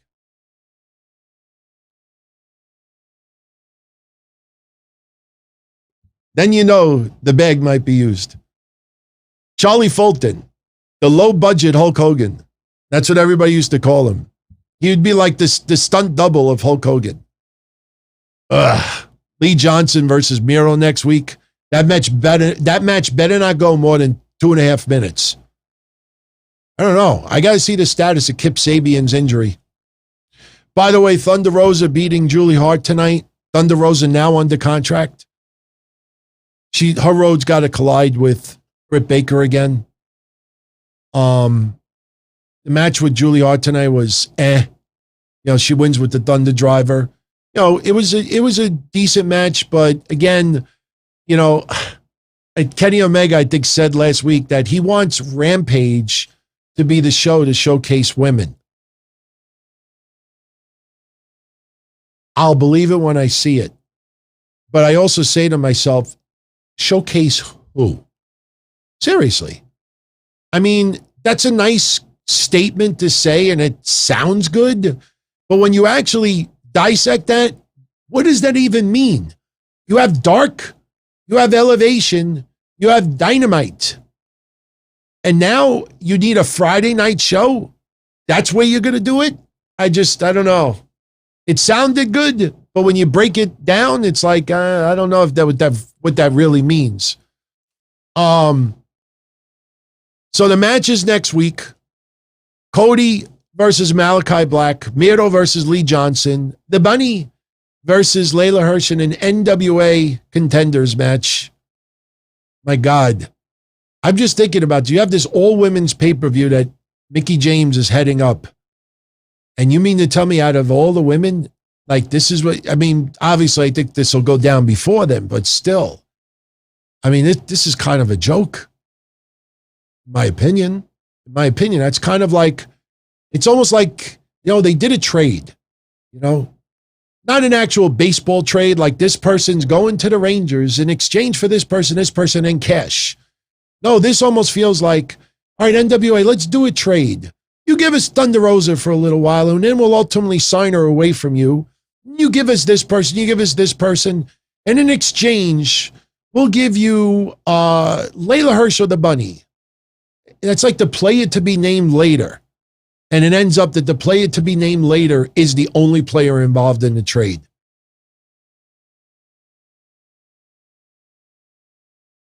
Luchasaurus, Jungle Boy, and Christian, they defeated Private Party and Hedico. After the match is over, the Blade with more breast knucks. He lays out Christian. So next week we're going to have the match, Christian versus the Blade. You would think that maybe you incorporate the brass knuckles in the match. I know it would look kind of goofy if you put brass knuckles on a pole. Speaking of poles, I mentioned it briefly earlier. FTR versus Santana and Ortiz. In case you didn't figure it out, the match ended abruptly. I hope Cash is okay. As I said earlier, I know I got a little off track with it, but when we had the first XPW show in Philly, Hostile Takeover, and I was at Timekeeper's table. I know I've brought this up before, but Terry Funk took on Shane Douglas in the main event. And Terry Funk brawled outside with Shane Douglas for a little while. And what a lot of hardcore wrestlers will do is they will blade. I don't mean to be so specific, but I got to explain it this way. They blade their forehead. They also blade their arms. I mean, Axel Rotten was notorious of doing that. Like you would hit Axel Rotten in the arm with something and you see him go like this. Like almost like acting like he's rubbing it, but he's actually doing this. You saw that tonight a little bit with Jericho and Nick Gage. But when they went outside the building, there was a beer bottle, a glass beer bottle on the floor. And Terry Funk breaks the bottle against the wall and decides he's going to cut his arm with it to show blood. Problem is, when Terry Funk cut his arm, he cut over here. He cut here. And they brawled outside.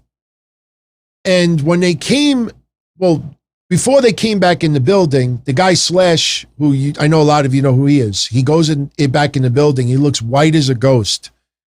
And we all walked to right near the doorway, just see what was going on. I was just a timekeeper. I wasn't doing production. And I said to him, I says, everything all right? He walks in and he enters the ring. And if you've never seen it, go back and watch it. His tendon in his arm was hanging out. His tendon. You actually saw part of the bone. And I'm at the timekeeper's table, and he's my favorite wrestler of all time, obviously. And I was nauseous. And after the match was over,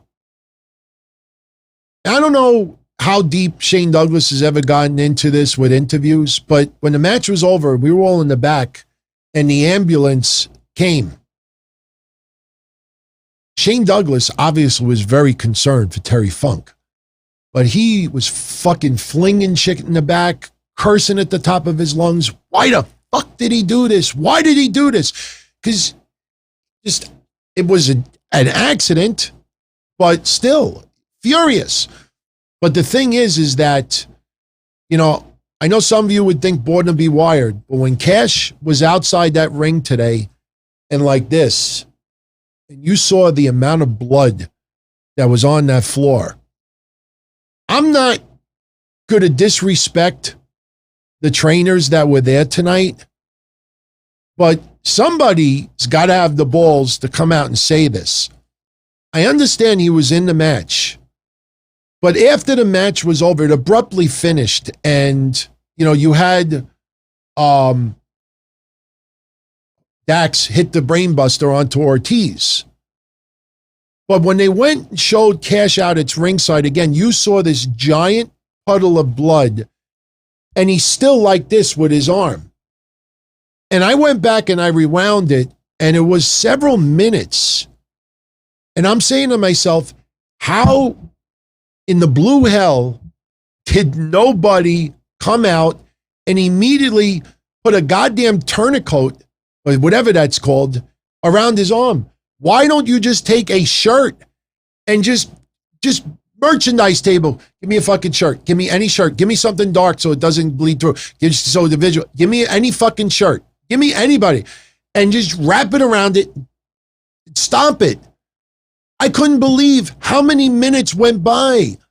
And he's there outside the ring like this. Not the berserker. Hush, hush, hush. He's like this. And I'm like, when Terry Funk did that for the XPW event, Terry Funk went in the center of the ring and actually walked around the ring like this to show everybody what he did. The footage is online. If you check it out, you'll see me. I'm nauseous. I don't understand why the attendants didn't immediately rush to that ring and tie something around his arm to just anything. I don't get it. I hope he's okay. I mean, obviously, staples are going to be needed. Stitches are going to be needed. For those that didn't see the spot, he was in the corner, and he was going to maybe do a move off a top rope, or he was going to use the corner, and he got dropped, and he landed arm first against the corner post. Now, those corner posts do have some sharp edges to it. I mean, you take safety precautions as much as you can, but there are still parts of it that are very sharp. Now, if you go like this to it, you may not hurt yourself. But when you fall with that much weight and pressure and you land on it and you jerk backwards, that's a tragic accident. Obviously, he's going to be out for an extended period of time, but that looked awful. You could see on Santana and Ortiz's faces that they were very concerned also. The match ended abruptly, and, you know, obviously they moved away from there, but I hope he's okay, man. I hope he's okay. That looked awful. You know, when you see this, you know immediately it's like the bicep area or the tricep, whatever that muscle is. Oof. That was awful. That was awful. I hope he's okay. So the main event, Chris Jericho versus Nick Gage. I know we already talked about it quite a bit. Just to summarize a little bit, the match started off pretty slow. Obviously, what they were looking to do is draw blood on Jericho as quickly as possible. I mean, for quite some time during that match, Nick Gage had almost no bleeding whatsoever. If the match started and you were like, oh, I got to get something to drink and then watch this thing. If you left your room to go get a beverage from your refrigerator and came back, as quickly as that took, that's how quickly Jericho was bleeding. Bleeding from the head, bleeding from the arm. Oh, thank you, Headlock Heel. Ringside News reported that he's going to be okay. Another Captain Obvious article. It's not your fault. No, he's going to die.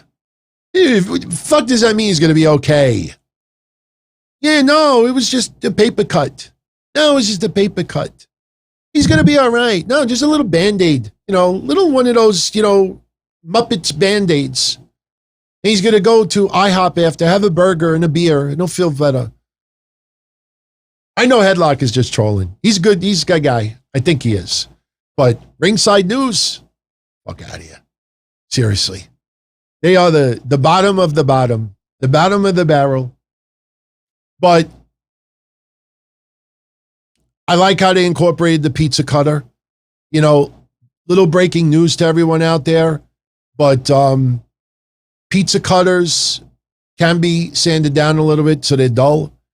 In fact, tomorrow, as long as I pull the footage and I could transfer it into digital, which is not easy, I got to work all day. But I gave everybody last Thursday the choice. So we're celebrating 20,000 subscribers tomorrow. Do you want to see the 15-year anniversary of me getting hit over the head with a bottle, get put through a table with thumbtacks, get my ass handed to me, and me pouring comment on Louis' bloody face and all that? Or did you want to see my first ever appearance on camera in wrestling? My first ever appearance, I brought out Abdullah the Butcher to destroy low-life Louis Ramos. And you got pizza cutters and this and that, and you do sand them down, you do dull them down.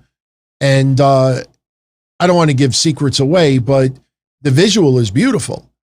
But please, I know we were joking last week about Orange Cassidy and Sting, about don't try this at home, but do not ever, ever try playing around with your friends and using a pizza cutter. Believe me when I tell you, I've learned the hard way. No, I never did a pizza cutter to my face, but not too long ago, I made one of my keto pizzas, and I have a pizza cutter, just like what you saw on TV. And I slid the pizza cutter across the thing, and it hit my finger on the other side, and immediately started bleeding profusely. You do a pizza cutter to somebody's head, and it'll be like one of those 1970s Japanese karate films. You ever see those karate films from the 70s, the ninjas, where somebody gets cut and the blood shoots for three blocks? I mean, that's what it would look like. It's not pleasant, but the visual was excellent today. They used a plate glass, which was placed on 2 chairs. Some people thought Jericho was going to go through the plate glass, but he did one of the Huracan Rana with Nick Gage, went right through the glass. Beautiful visual.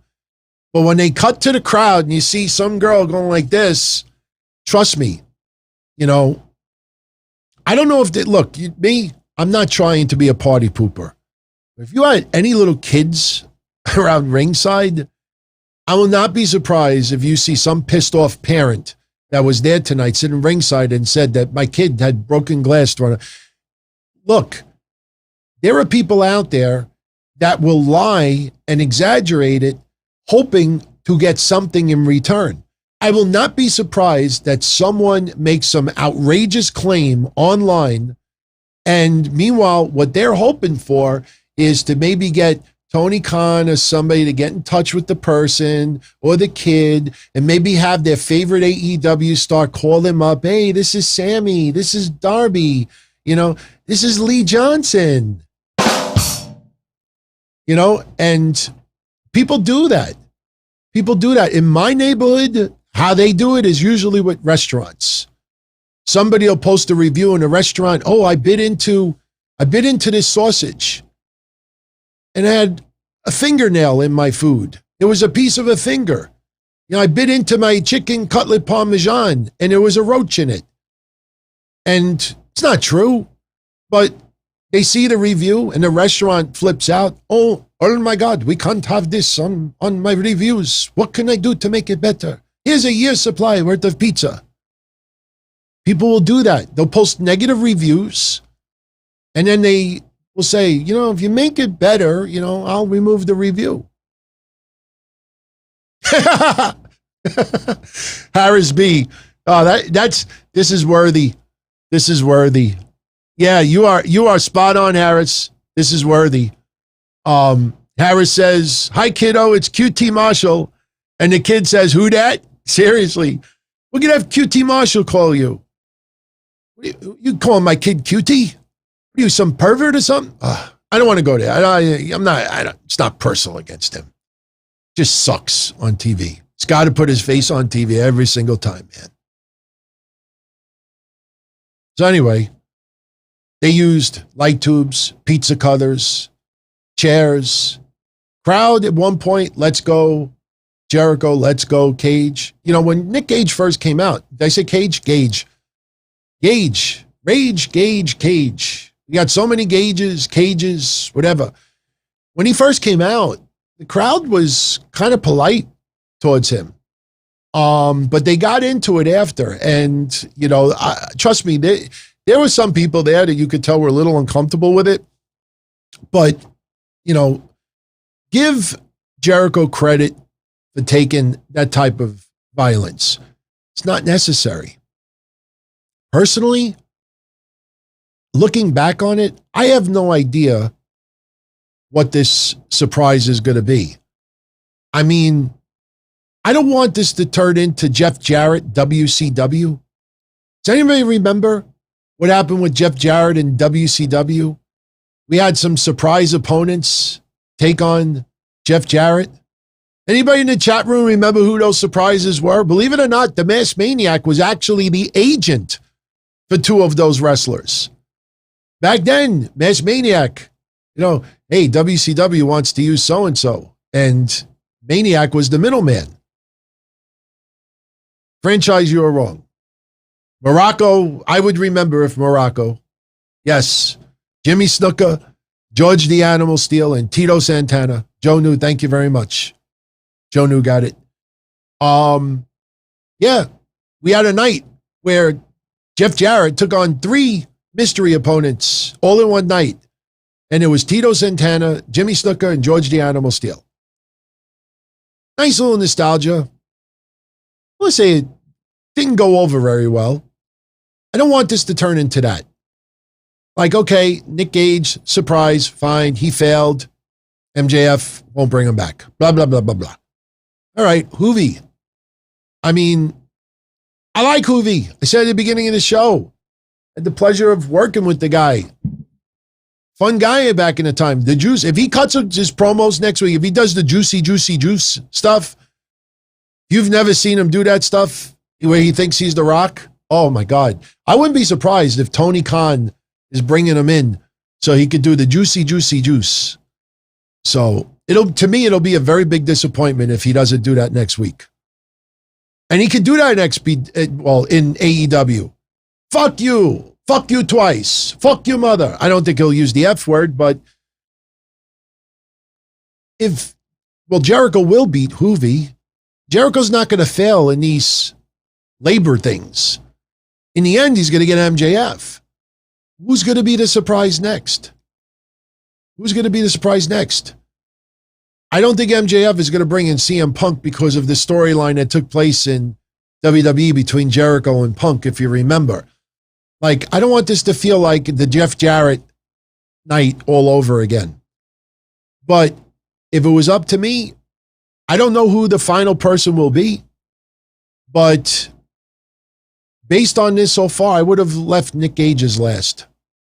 Having Jericho go through a war with Nick Gage, bloodied, going through glass, getting hit square in the head with light tubes, and having all these weapons today, that would, to me, would have been the perfect way to end these 5 stages of labor, whatever that shit is. Because it could have been a simple promo where they could play off that Jericho wants MJF so bad that look at what Jericho is willing to do. Got put through glass and light tubes and weapons and everything today. That would have been the perfect way to end this buildup. And then it leads to MJF versus Jericho. So in my opinion, they should have left Nick Gage as last. Whoever the final match is going to be, it better be fucking epic. It really is. Because I think in hindsight, the visual we were left with tonight with Jericho, how do you top that? How do you top that?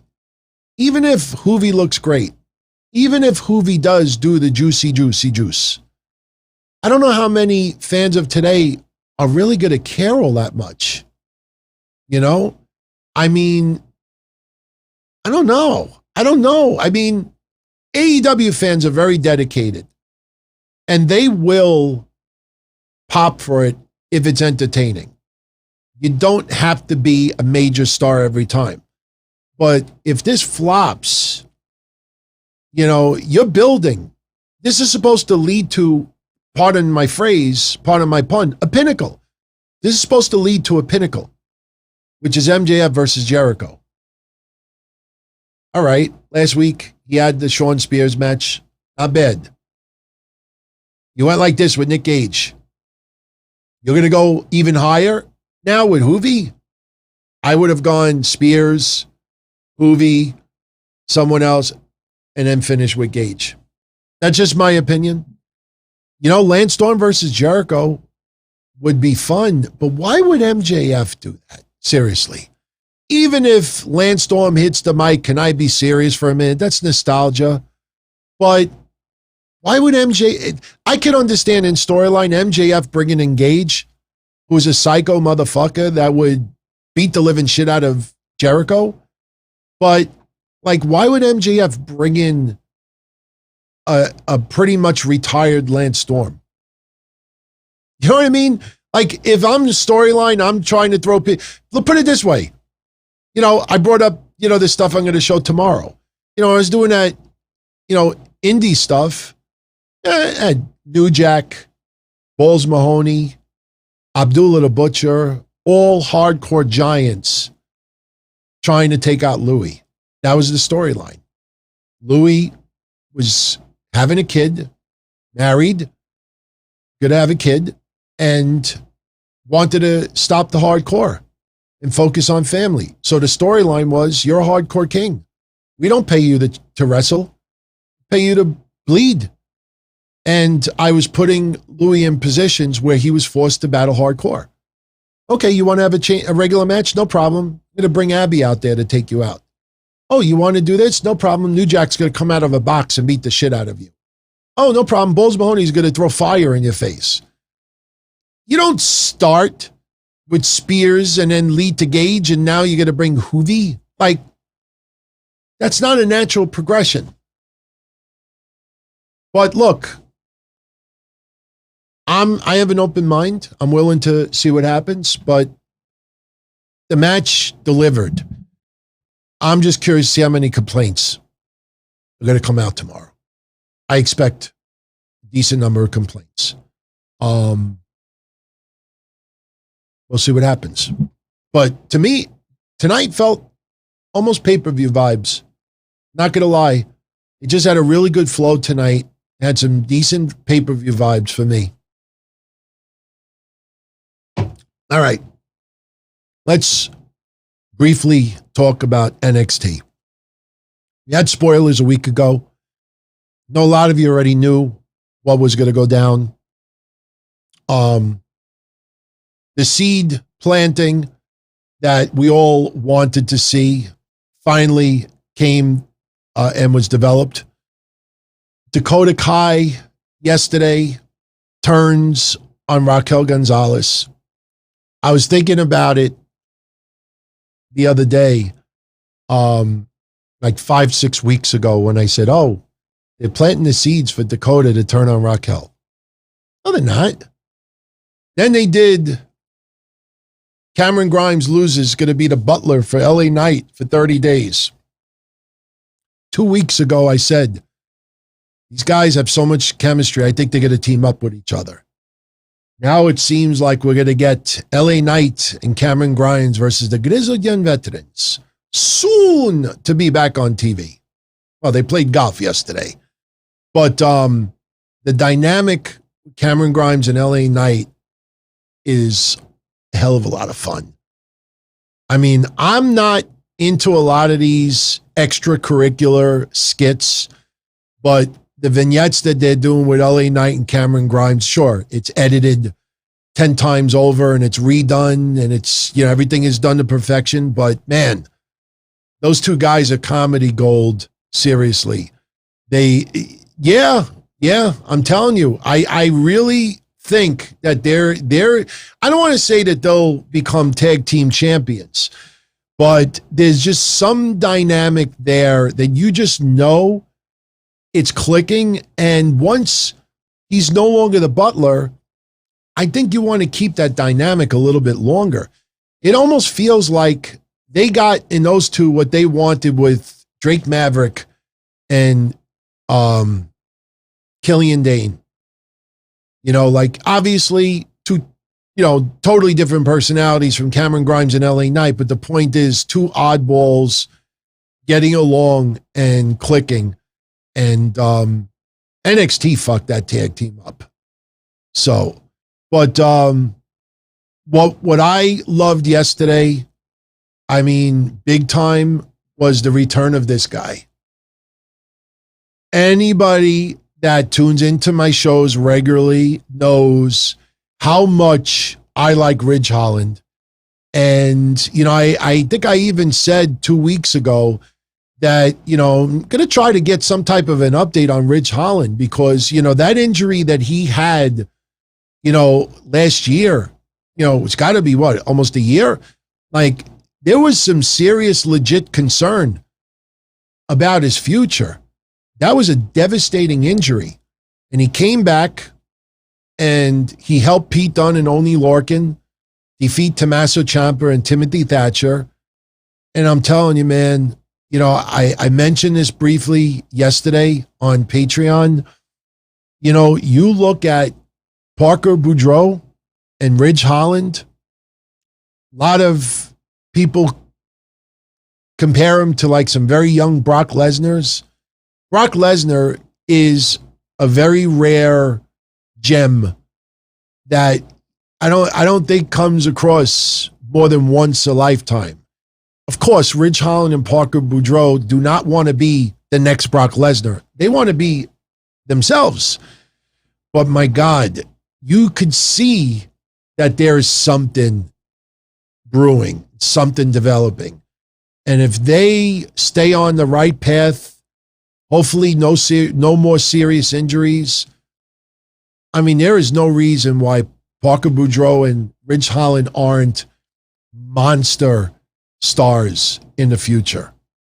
I mean, yeah, some people use the phrase British Brock.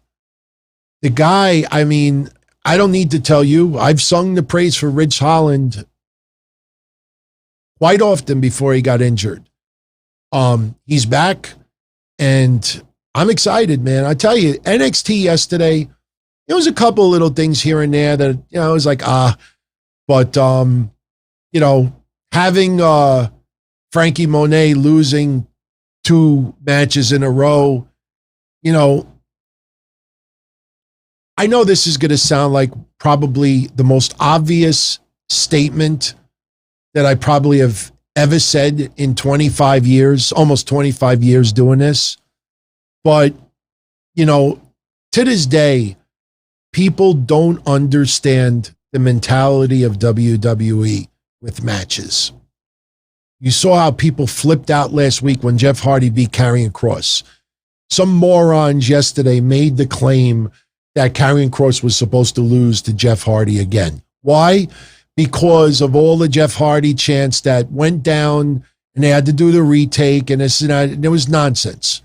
But I thought about it today because someone had asked me, they said, if you could sum up WWE's like writing in one sentence, I don't know if I can narrow it down in one sentence, but whether you agree with this statement or not, whether you think it is right or if it's wrong, I think the easiest, most obvious way to describe what WWE has been doing for the last 20 some odd years is simple.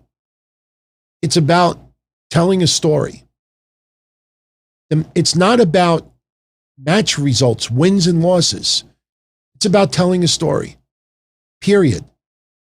If someone loses repeatedly or someone cheats to lose and someone else flips out, it's all about the entire story.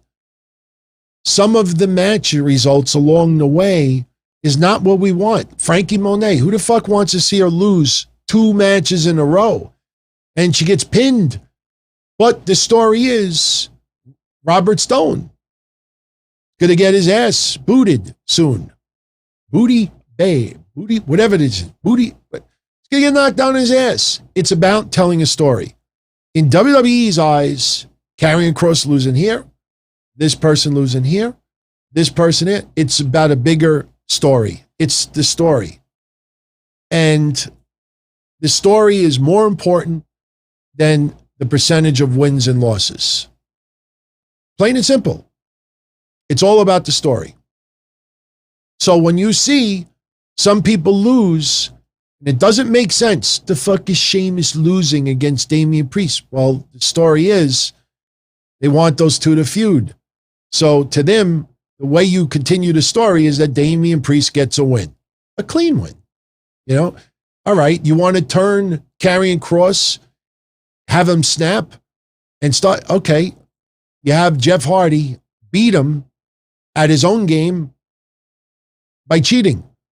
Karrion Kross, never happened again. It's all about a bigger story with WWE. Oh my God, Benjamin, are you kidding me? Just type in Sheamus, do an advanced Twitter search and just use Monday's date or include Tuesday and just type in Sheamus Raw and just look at what you find. It's all about telling a story. That's why you see all these distractions. Look at Hit Row. Hit Row lost yesterday on NXT.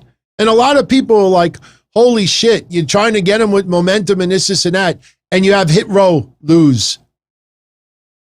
Yeah, distracted because of Legado del Fantasma. Now this leads to the match. Hit Row loses. Those motherfuckers caused us to lose. Supposed to intensify the feud. I don't agree with a lot of it. I have not seen Battle Riot yet. I will definitely be catching up on some wrestling later this week. It's been kind of a crazy week so far. By the way, let's do a contest. I wasn't even going to do a contest tonight, but the more I look at this picture, the more I just keep thinking this has got to be a contest. So for all of you out there that have been hanging out, or even if you're checking out the show after it's over, in the comment section, not the chat, but in the comment section, give a title of this group. Like, what would you call them? To me, it almost feels like a bad episode of Jersey Shore. Gigi Dolin, I know her name is Gigi Dolan, but I kind of like Gigi Dolin. It's like French. It's got an international flavor to it. I think she should have been Gigi Dolin the whole time. But it's just Gigi Dolan. But I look at this group, maybe not necessarily Gigi, but it's like back in the 90s, if I walked into a club and there were a couple of like conceited, angry bitches around the bar, and I'm not calling them conceited. I'm not calling, in fact, you know what? That's what I would call them. Conceited. Confident and conceited. Conceited and confident. But you would walk into clubs and there would always be a couple of women that you knew that were so far out of your league, and they knew it. And they would just like flaunt it and get in your face and make you feel like shit. That's what the vibe I get from them. I'm just talking about the characters. I'm not talking about them personally. They just give me this late night club vibe where, you would just, that they would like put you down. Like I could just picture them in a bar. Seriously. I don't know if I could put the picture down. Just picture them in a bar. And I'm one of these rejects in a bar. And I'm like, what did they used to do with Steve Martin? Wow, I know I'm outdated, but like, hey, what are you doing? Can I buy you ladies a drink? They be the type, just by looking at that photo, they be the type that would do something like this. You look down at the package, the small package, and they would just burst out laughing, and that's it. That's it. You're ruined. You're ruined. That happened to me. Look, I know for new people out there, they're not used to how I incorporate stories into the shows, but everybody seems to love it. That's JC Jane. Psycho, she wrestled last week. That's JC Jane. I like that name. JC Jane. But some of you that know the story already, back in 1988, if you think I'm lying about the place, do a Google search and you will see a lot of history about it. We used to go to this Greek nightclub in Astoria, Queens called Pappagallo.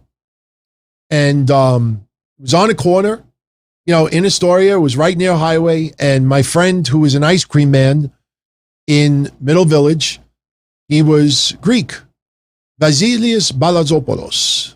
I kid you not. That was his name. Vasilios Balazopoulos. And he would always call me, what do you say, Malaka? Anybody out there know what Malaka means? I don't know if it means dick or whatever. He would always call you Malaka. It's almost, I know it's like similar to like Indian, bad words. I've been watching so many videos of people, like retaliating on those scams from India. Yo, teremaki chu, banchod. I know all the nasty words now. But he used to say, Malaka. So we went to Pappagallo's in 1988. And I swear this is a true story. And I went with a bunch of my friends, had a couple of drinks, and most of the people that went there were Greek.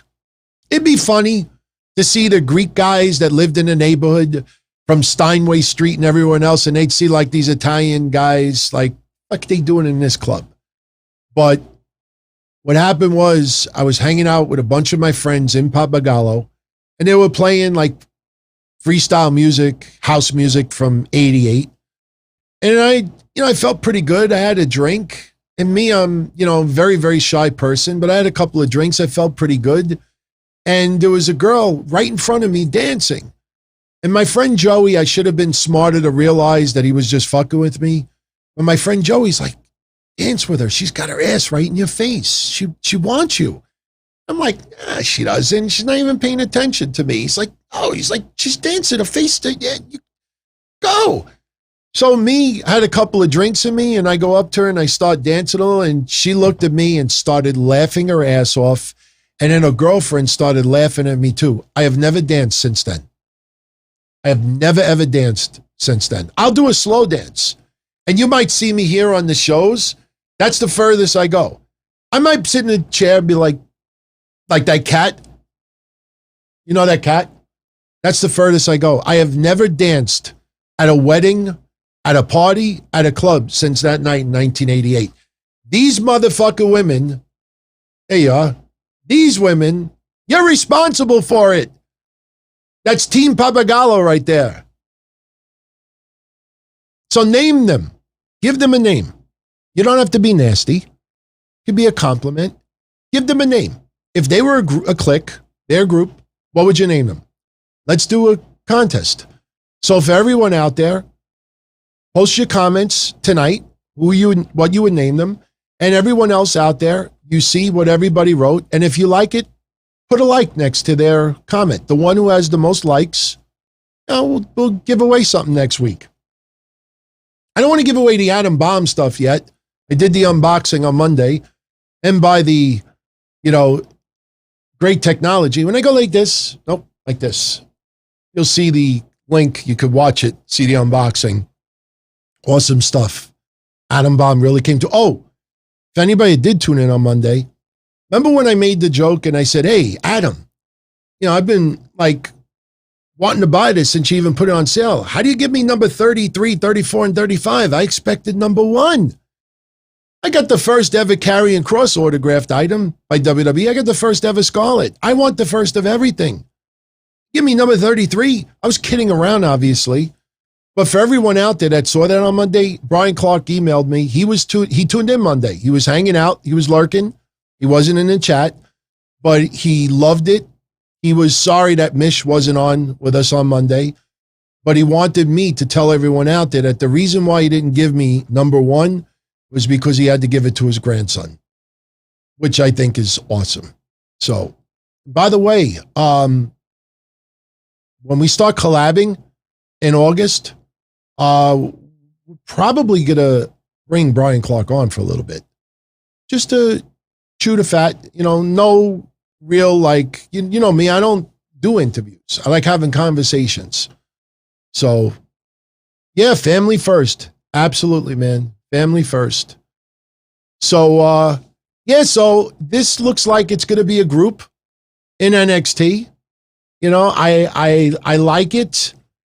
And again, that's one stark difference about AEW and NXT. When you look at almost every woman that is in that company, they have a very unique look about themselves. It's not just different color hair, but the outfits, there's a certain,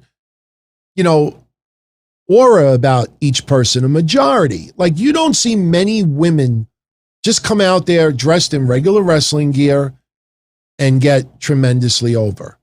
There's always something with it. Even like Bailey, who wrestled in pretty normal, it was like hugging and, smiley faces. Like, there's always something to it. You see a lot of women that wrestle in AEW that look like they bought their gear from Pro Wrestling Tees, if they even make gear. Yes, give me that in a medium. I'll take that in an extra small. It feels like if they took their outfit off and someone else wore it in an indie show, you wouldn't even say, hey, wait a minute, that's so-and-so's outfit. The Bunny is unique. Thunder Rosa is unique. Nyla Rose is unique.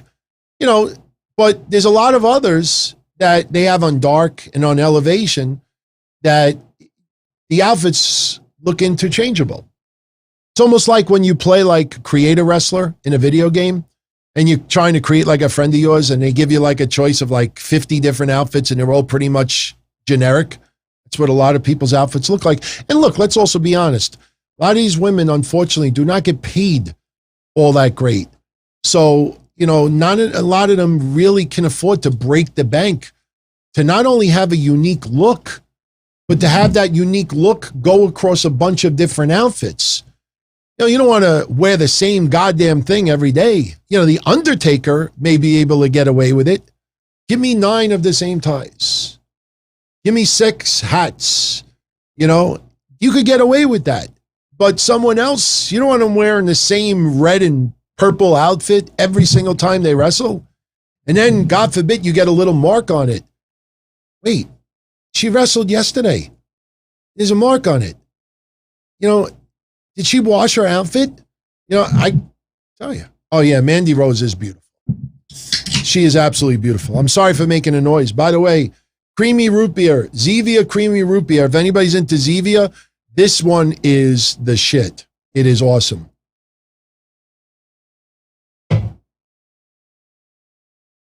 So, yesterday, Kacy Catanzaro and Kayden Carter beat Franky Monet and Jessi Kamea due to the distraction by Robert Stone backfiring. He wanted Franky Monet to use the handbag to hit Kayden Carter. She got distracted. She lost. I don't know where Robert Stone goes from here, but again, look at the bigger story. I don't like that Franky Monet lost 2 matches in a row, but the biggest story is that Robert Stone is causing them to lose. So that's why they're putting her in that position. Roderick Strong and Malcolm Bivens with the sit-down interview with Wade Barrett. Now we're going to get Roderick Strong and Bobby Fish again. Bobby Fish needs to join that group, in my opinion. That group, it is fizzled. We were fearful about it. I don't see where they get any momentum. I mean, a lot of people like Roderick Strong. And a lot of people like Malcolm Bivens, like me. I feel bad that Malcolm Bivens should have been given so much more over the last year and a half. But this diamond mine stuff, nobody gives a shit about it. You've had Hideki Suzuki out there. How many times already? He's done nothing. Just stand there. I mean, at one point, does WWE turn around and say, he's got to do more? And trust me, people are not tearing down the walls every week, like in withdrawal. When are we going to get Hideki? When are we going to get Hideki? Why didn't Hideki wrestle? When are we going to? Nobody's really like buzzing about it. I know I want to see him versus Kushida. I think at this point, the Capitol Wrestling Center fans just don't give a shit. It's just my opinion. By the way, much love to everybody who is still with me live. I know we went a little bit longer than I really planned tonight, but we're just about done. I just got to fill in the blanks a little bit here. With Raquel Gonzalez and Dakota Kai, you know, I saw this 5 or 6 weeks ago. The only thing is, last night was a little weird because, you know, a lot of people were left with, is Dakota Kai a heel or is she a babyface? Babyfaces don't do what Dakota Kai did yesterday. She clearly is supposed to be the heel in this, but online, you're getting a lot of the opposite vibes. You're getting a lot of people that want to see her be the champion. A lot of people wanted to see her break away from Raquel Gonzalez. Raquel Gonzalez, this is not her fault, and I'm not saying this to upset anybody. You go back to my shows a year and a half ago, maybe even a little longer than that, I said, keep her on your radar. I mean, she's really starting to turn into something special. And when she won the championship, I 110% behind it. And she really earned it. You know, I know a lot of people, the catchphrase is, you deserve it. I hate that phrase. I prefer to say, you earned it. It's just not catchy. You're not going to go into a crowd and go, you earned it. You earned it. You earned it. Doesn't flow. But she earned it. And since she's been champion, to me, her run has been terrible. It's not her fault. She now looks more like a character than the hungry wrestler. You know, I mean, her back physique is awesome, impressive. Wearing the belt backwards is a little bit different, you know, than the norm. But now it just feels like more of a gimmick than anything else. And I know that sounds pretty mean to say. It's not her fault. But when you see, you know, that they're more about with the back, you know, and she's been turned into more of a gimmick. So when Dakota Kai, when Raquel Gonzalez said, you know, there's nobody next, and Dakota Kai teasing like there's nobody in the back to challenge, and then she nailed her, you know, a lot of people were like, yes, good, finally. That's not very good when you think about it, because that's not really what WWE wanted out of all of this. Dakota Kai stabbed her friend in the back because she's greedy and she wants that championship more than her friendship. It's not a babyface thing. So, look, I expect that match to be good. I guarantee you that they've been working very, very hard to make that work, and that will take place, I believe, in NXT TakeOver. The contract signing. My God, I got to be honest with you. I've seen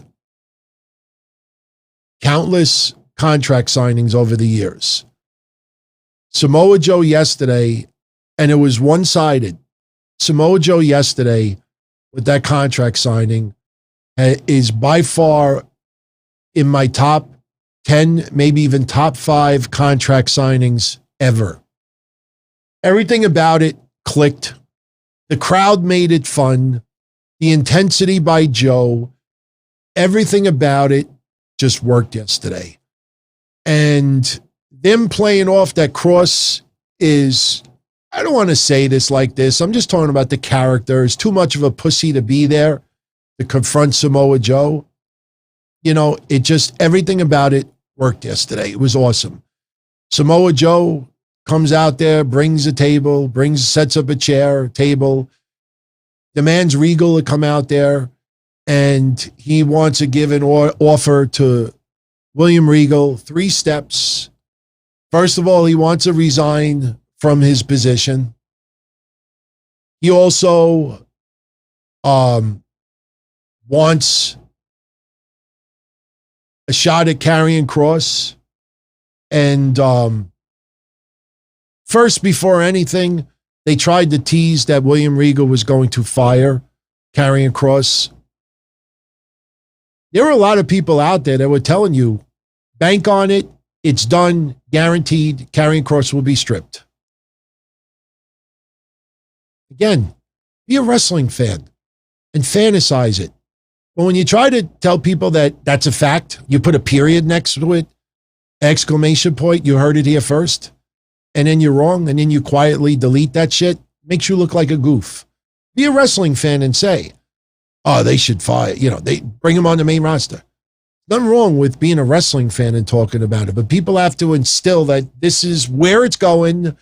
Don't listen to anyone else. And they were wrong once again. He doesn't want Karrion Kross to be fired by William Regal. He's got a 3-step process. First, he gives William Regal a resignation letter so he could leave his current role with William Regal. Second thing is he wants to be put back on the active roster. Beautiful. William Regal's about to sign it. No. It's 3 steps, not 2. The third step is I want Karrion Kross at NXT TakeOver for the title. And he signs it. Now, if I was WWE, I would tease it for a week where Karrion Kross refuses to sign it. Then maybe you give him an ultimatum, then he signs it. But, knowing how they're going with Karrion Kross should not be afraid of Samoa Joe. He should want to choke him out. So now Samoa Joe is back on the roster as a wrestler. Now we get to see some of the matches that we wanted to see. I hope the match is good. I wrote 5 weeks ago, I think, that I want to see Samoa Joe versus Karrion Kross, and we are getting it. And that contract signing yesterday was simple. It was believable. It was fun. It wasn't overdone. You didn't need to put in these, forced sentences. You just let Joe be Joe. And it flowed, it worked, and the crowd loved it, and I enjoyed it. And if you haven't seen it yet, check it out. It's fun. It's a really fun segment. So now we're getting that match. Carmelo Hayes beating Josh Briggs to advance in the tournament. I've said it for a month now. Carmelo Hayes, barring some freak shit, that guy is going to be a future superstar. There are people who are talented and have some charisma and have a little bit of a look to themselves. There's something about Carmelo Hayes. I think he goes to the next level. I think if they're on the opposite sides of the tournament, I think it comes down to Carmelo Hayes versus Odyssey Jones. And Odyssey Jones is something special too. I will make a bet with all of you out there that Odyssey Jones is on the main roster before WrestleMania. I don't want to say the next month or two, but I think before WrestleMania, Odyssey Jones is on the main roster. I don't know about Carmelo Hayes, But they got something special there, the former Christian Casanova, and he showed it yesterday. The guy has it. I'm telling you. I know if you follow me for enough years, you know I bring up some names from time to time, and I say, keep this person on your radar. Keep him on your radar. Keep her on your radar. Keep on. And most of the times, the names turn into something pretty damn big. Now, I don't know where they're going to go with Bronson Reed at this point. But yesterday, Adam Cole took on Bronson Reed, beat him clean. And after the match was over, we immediately get Kyle O'Reilly, who attacks Adam Cole with a chair. And look, straight up honest. Old school, you would have wrestlers feud for 6 months. Sometimes you had them feud for a year. I mean, I don't remember how long Edge and John Cena feuded at one particular stretch, but I know at some points it was for a very long time. I don't mind Adam Cole and Kyle O'Reilly still having a feud, but I would never have done that match they did a month and a half ago or so, where they had to go to the hospital and because that felt like it was the pinnacle of their feud. And everything else, it just feels like it's got no direction. I don't know if you follow where I'm going with it. It doesn't feel like there's any direction. It doesn't feel like it just feels like it's just filling weeks. Oh, what are we going to do with Adam Cole? Or Kyle O'Reilly? You know what? Just have him hit Cole with a chair after Cole wins. It just feels like there's no direction with it. I enjoyed it. I don't mind them feuding further, but it just feels like they have nothing else in the plans. They don't want Adam Cole and Karrion Kross to cross paths again anytime soon. Thank you, Christopher, for the kind words. But seriously, I know that's not a popular thing to say, but, you know, let's be pretty straight up and real about this right now. It just feels like they don't know what else to do with these two guys.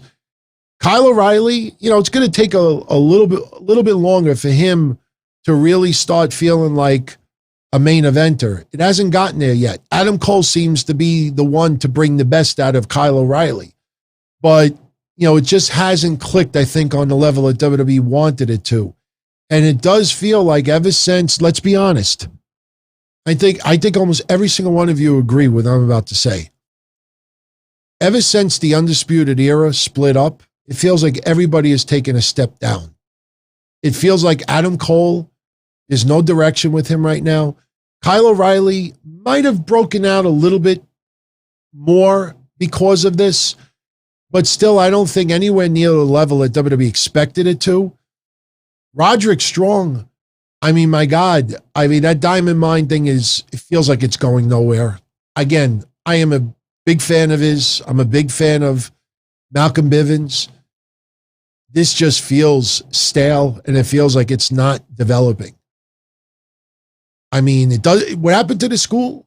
What happened to the kicking in the bags and all this other stuff? I mean, why? Because they're all wearing matching sweatsuits? They look like they all went to the 99-cent store and bought low-budget sweatsuits. Like, hey, look, they're on sale. It's a 4-pack. We all happen to be similar size. Oh, let's just buy it.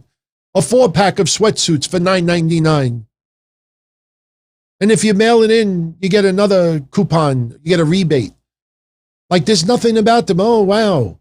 You could go to Cafe Press and buy a sweatsuit and put like a logo on it. DM. Diamond Mine. DM. Deli Man. DM. Deli Man. Greater. Yeah, greater than Diamond Mine.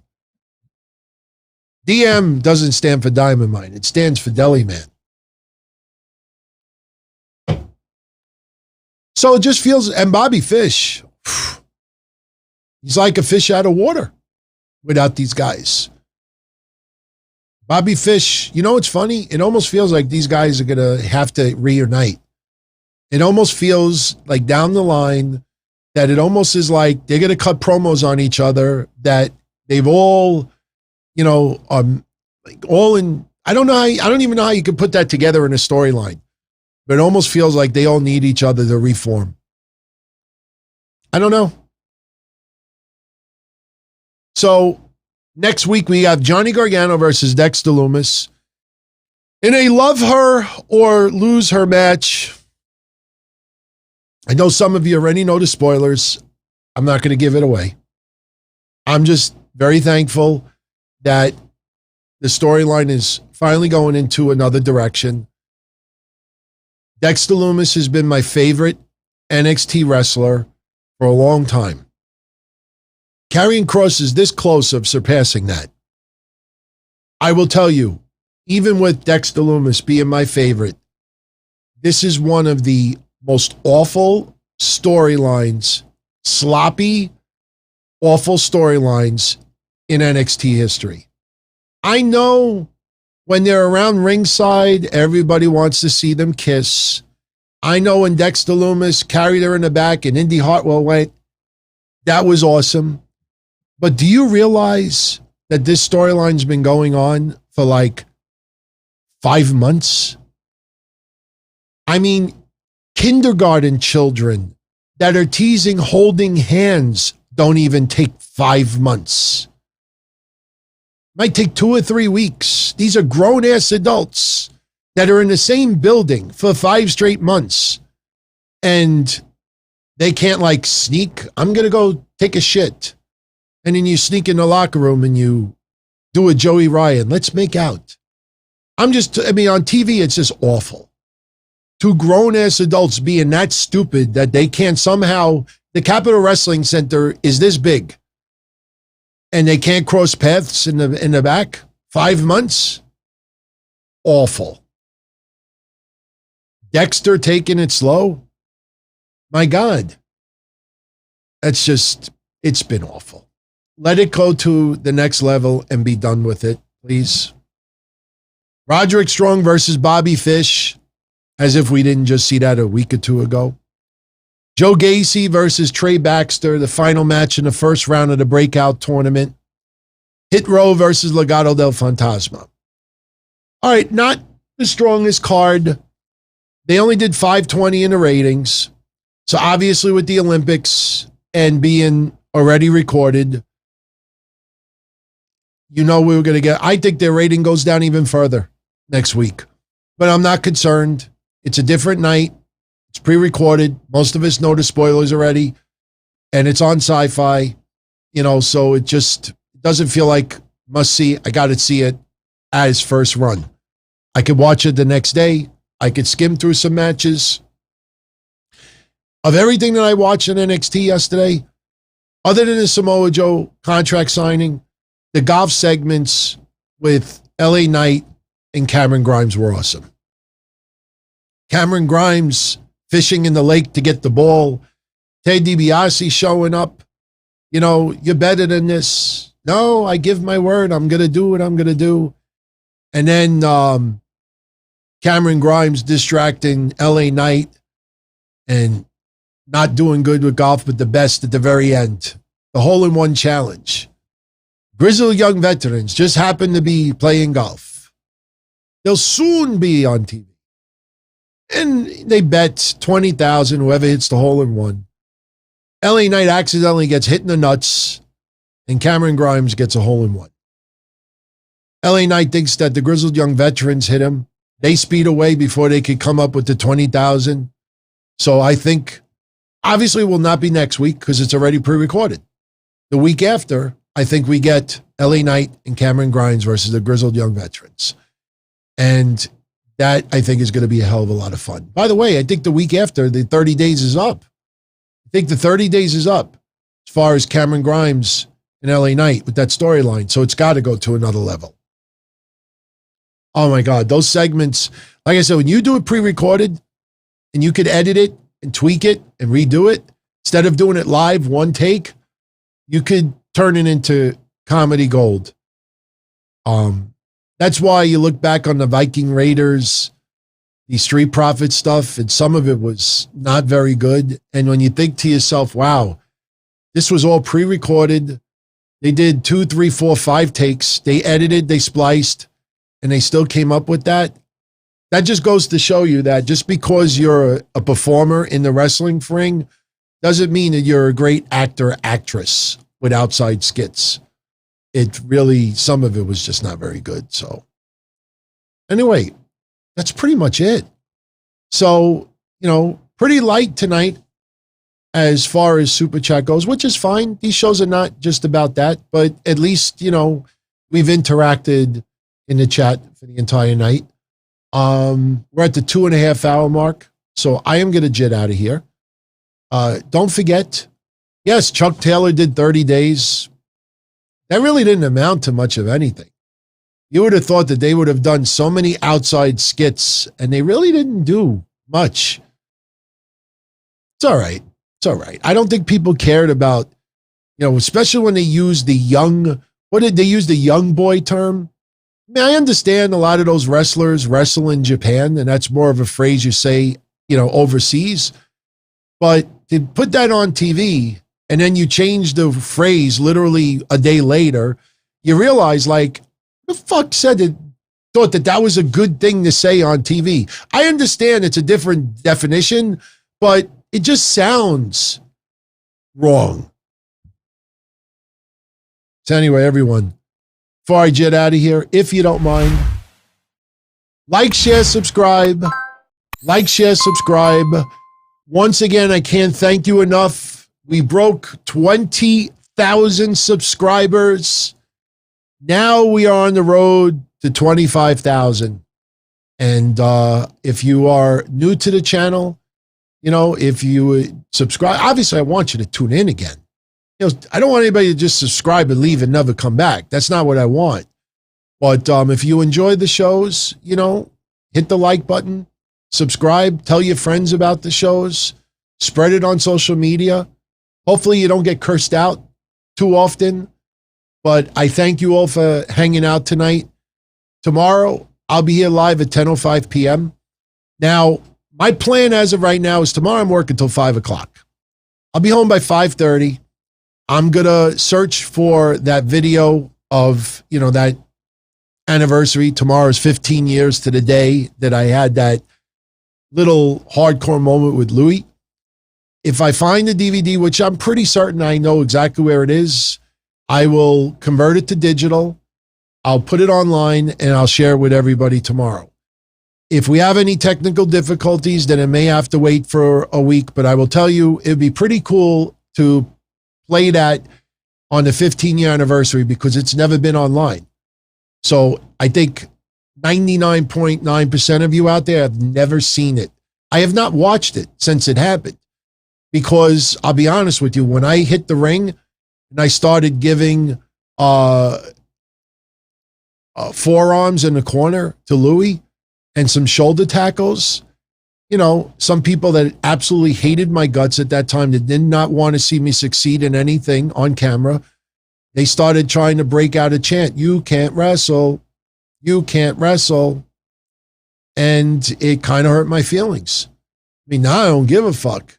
But, at that time, there were people that were intentionally trying to sabotage my shit. And you would think with promotions that everybody's a family trying to see everybody do well. And at that time, there were people sabotaging it. When you watch that video, if I do get it tomorrow, what you will notice is that when I get a bottle broke over my head and you see some of the things that go down, you'll hear Doug Gentry, God rest his soul, put me over like $1 million. But the cameras don't really focus on me much. Why? Because the people that were trying to sabotage my shit were also the ones videotaping the show. So they would always pan this way, long cam from a different way to make sure they did not focus. And you look back on it, it's pretty fucked up. You'll see it. But it's, hey, water off a duck's back, Oh, Charlie, we'll talk about it tomorrow. I'm not going to get into now why they would sabotage it. So it's too deep to get into tonight. It's time for bed. But we'll talk about it tomorrow. So if you're around tomorrow night, join me. We got a contest tomorrow. Remember, we're giving away that CM Punk Daniel Bryan card, isn't it? Yeah, that's, I think, the prize tomorrow. So somebody's going to win that. And you got to be live to claim it. Don't forget. You remember how we did the contest. And I don't know. Should we give away some Adam Bomb memorabilia tomorrow? Yeah. Yeah. Why don't we do this? Yeah. We'll do this. Tomorrow, we'll give away, straight from Adam Bomb. It even comes with a picture of Adam Bomb signing it. I got this from him last Friday. Also, you will get with it. Hold on. I'm not done. We're not done. KRS-One. You'll also get with it autograph photo. And you'll also get with it, hold on, one more, another autograph photo. So somebody tomorrow night is going to get a pair of autographed Adam Bomb photos and the football and a picture of Adam Bomb signing your stuff. I don't know what the contest will be tomorrow. I'll think about it. But I hope you could join me live. I'll be here at 10:05 p.m. Eastern. So everyone, have a wonderful night. Thank you again for spending your Wednesday night with me. Please, in the comment section, tell me what you thought about both shows. And make sure you take part in that contest too. Remember the Mandy Rose, JC Jane, and Gigi Dolan picture? Tell me who they should be. Like, name that group. Did I accidentally remove my outro video for tonight? I might have removed it accidentally, but the cool thing about this program is I should be able to reverse things here, but I think I actually did. Oh, no, I didn't. Good night, everybody. As far back as I can remember, I always wanted to be a podcaster. For me to live any other way was nuts. To me, those goody-good people who worked shitty jobs for bum paychecks and took the subway to work every day and worried about their bills were dead. I mean, they were suckers. They had no balls. If I wanted something, I just took it. I ran everything. I paid the bills. I paid the host.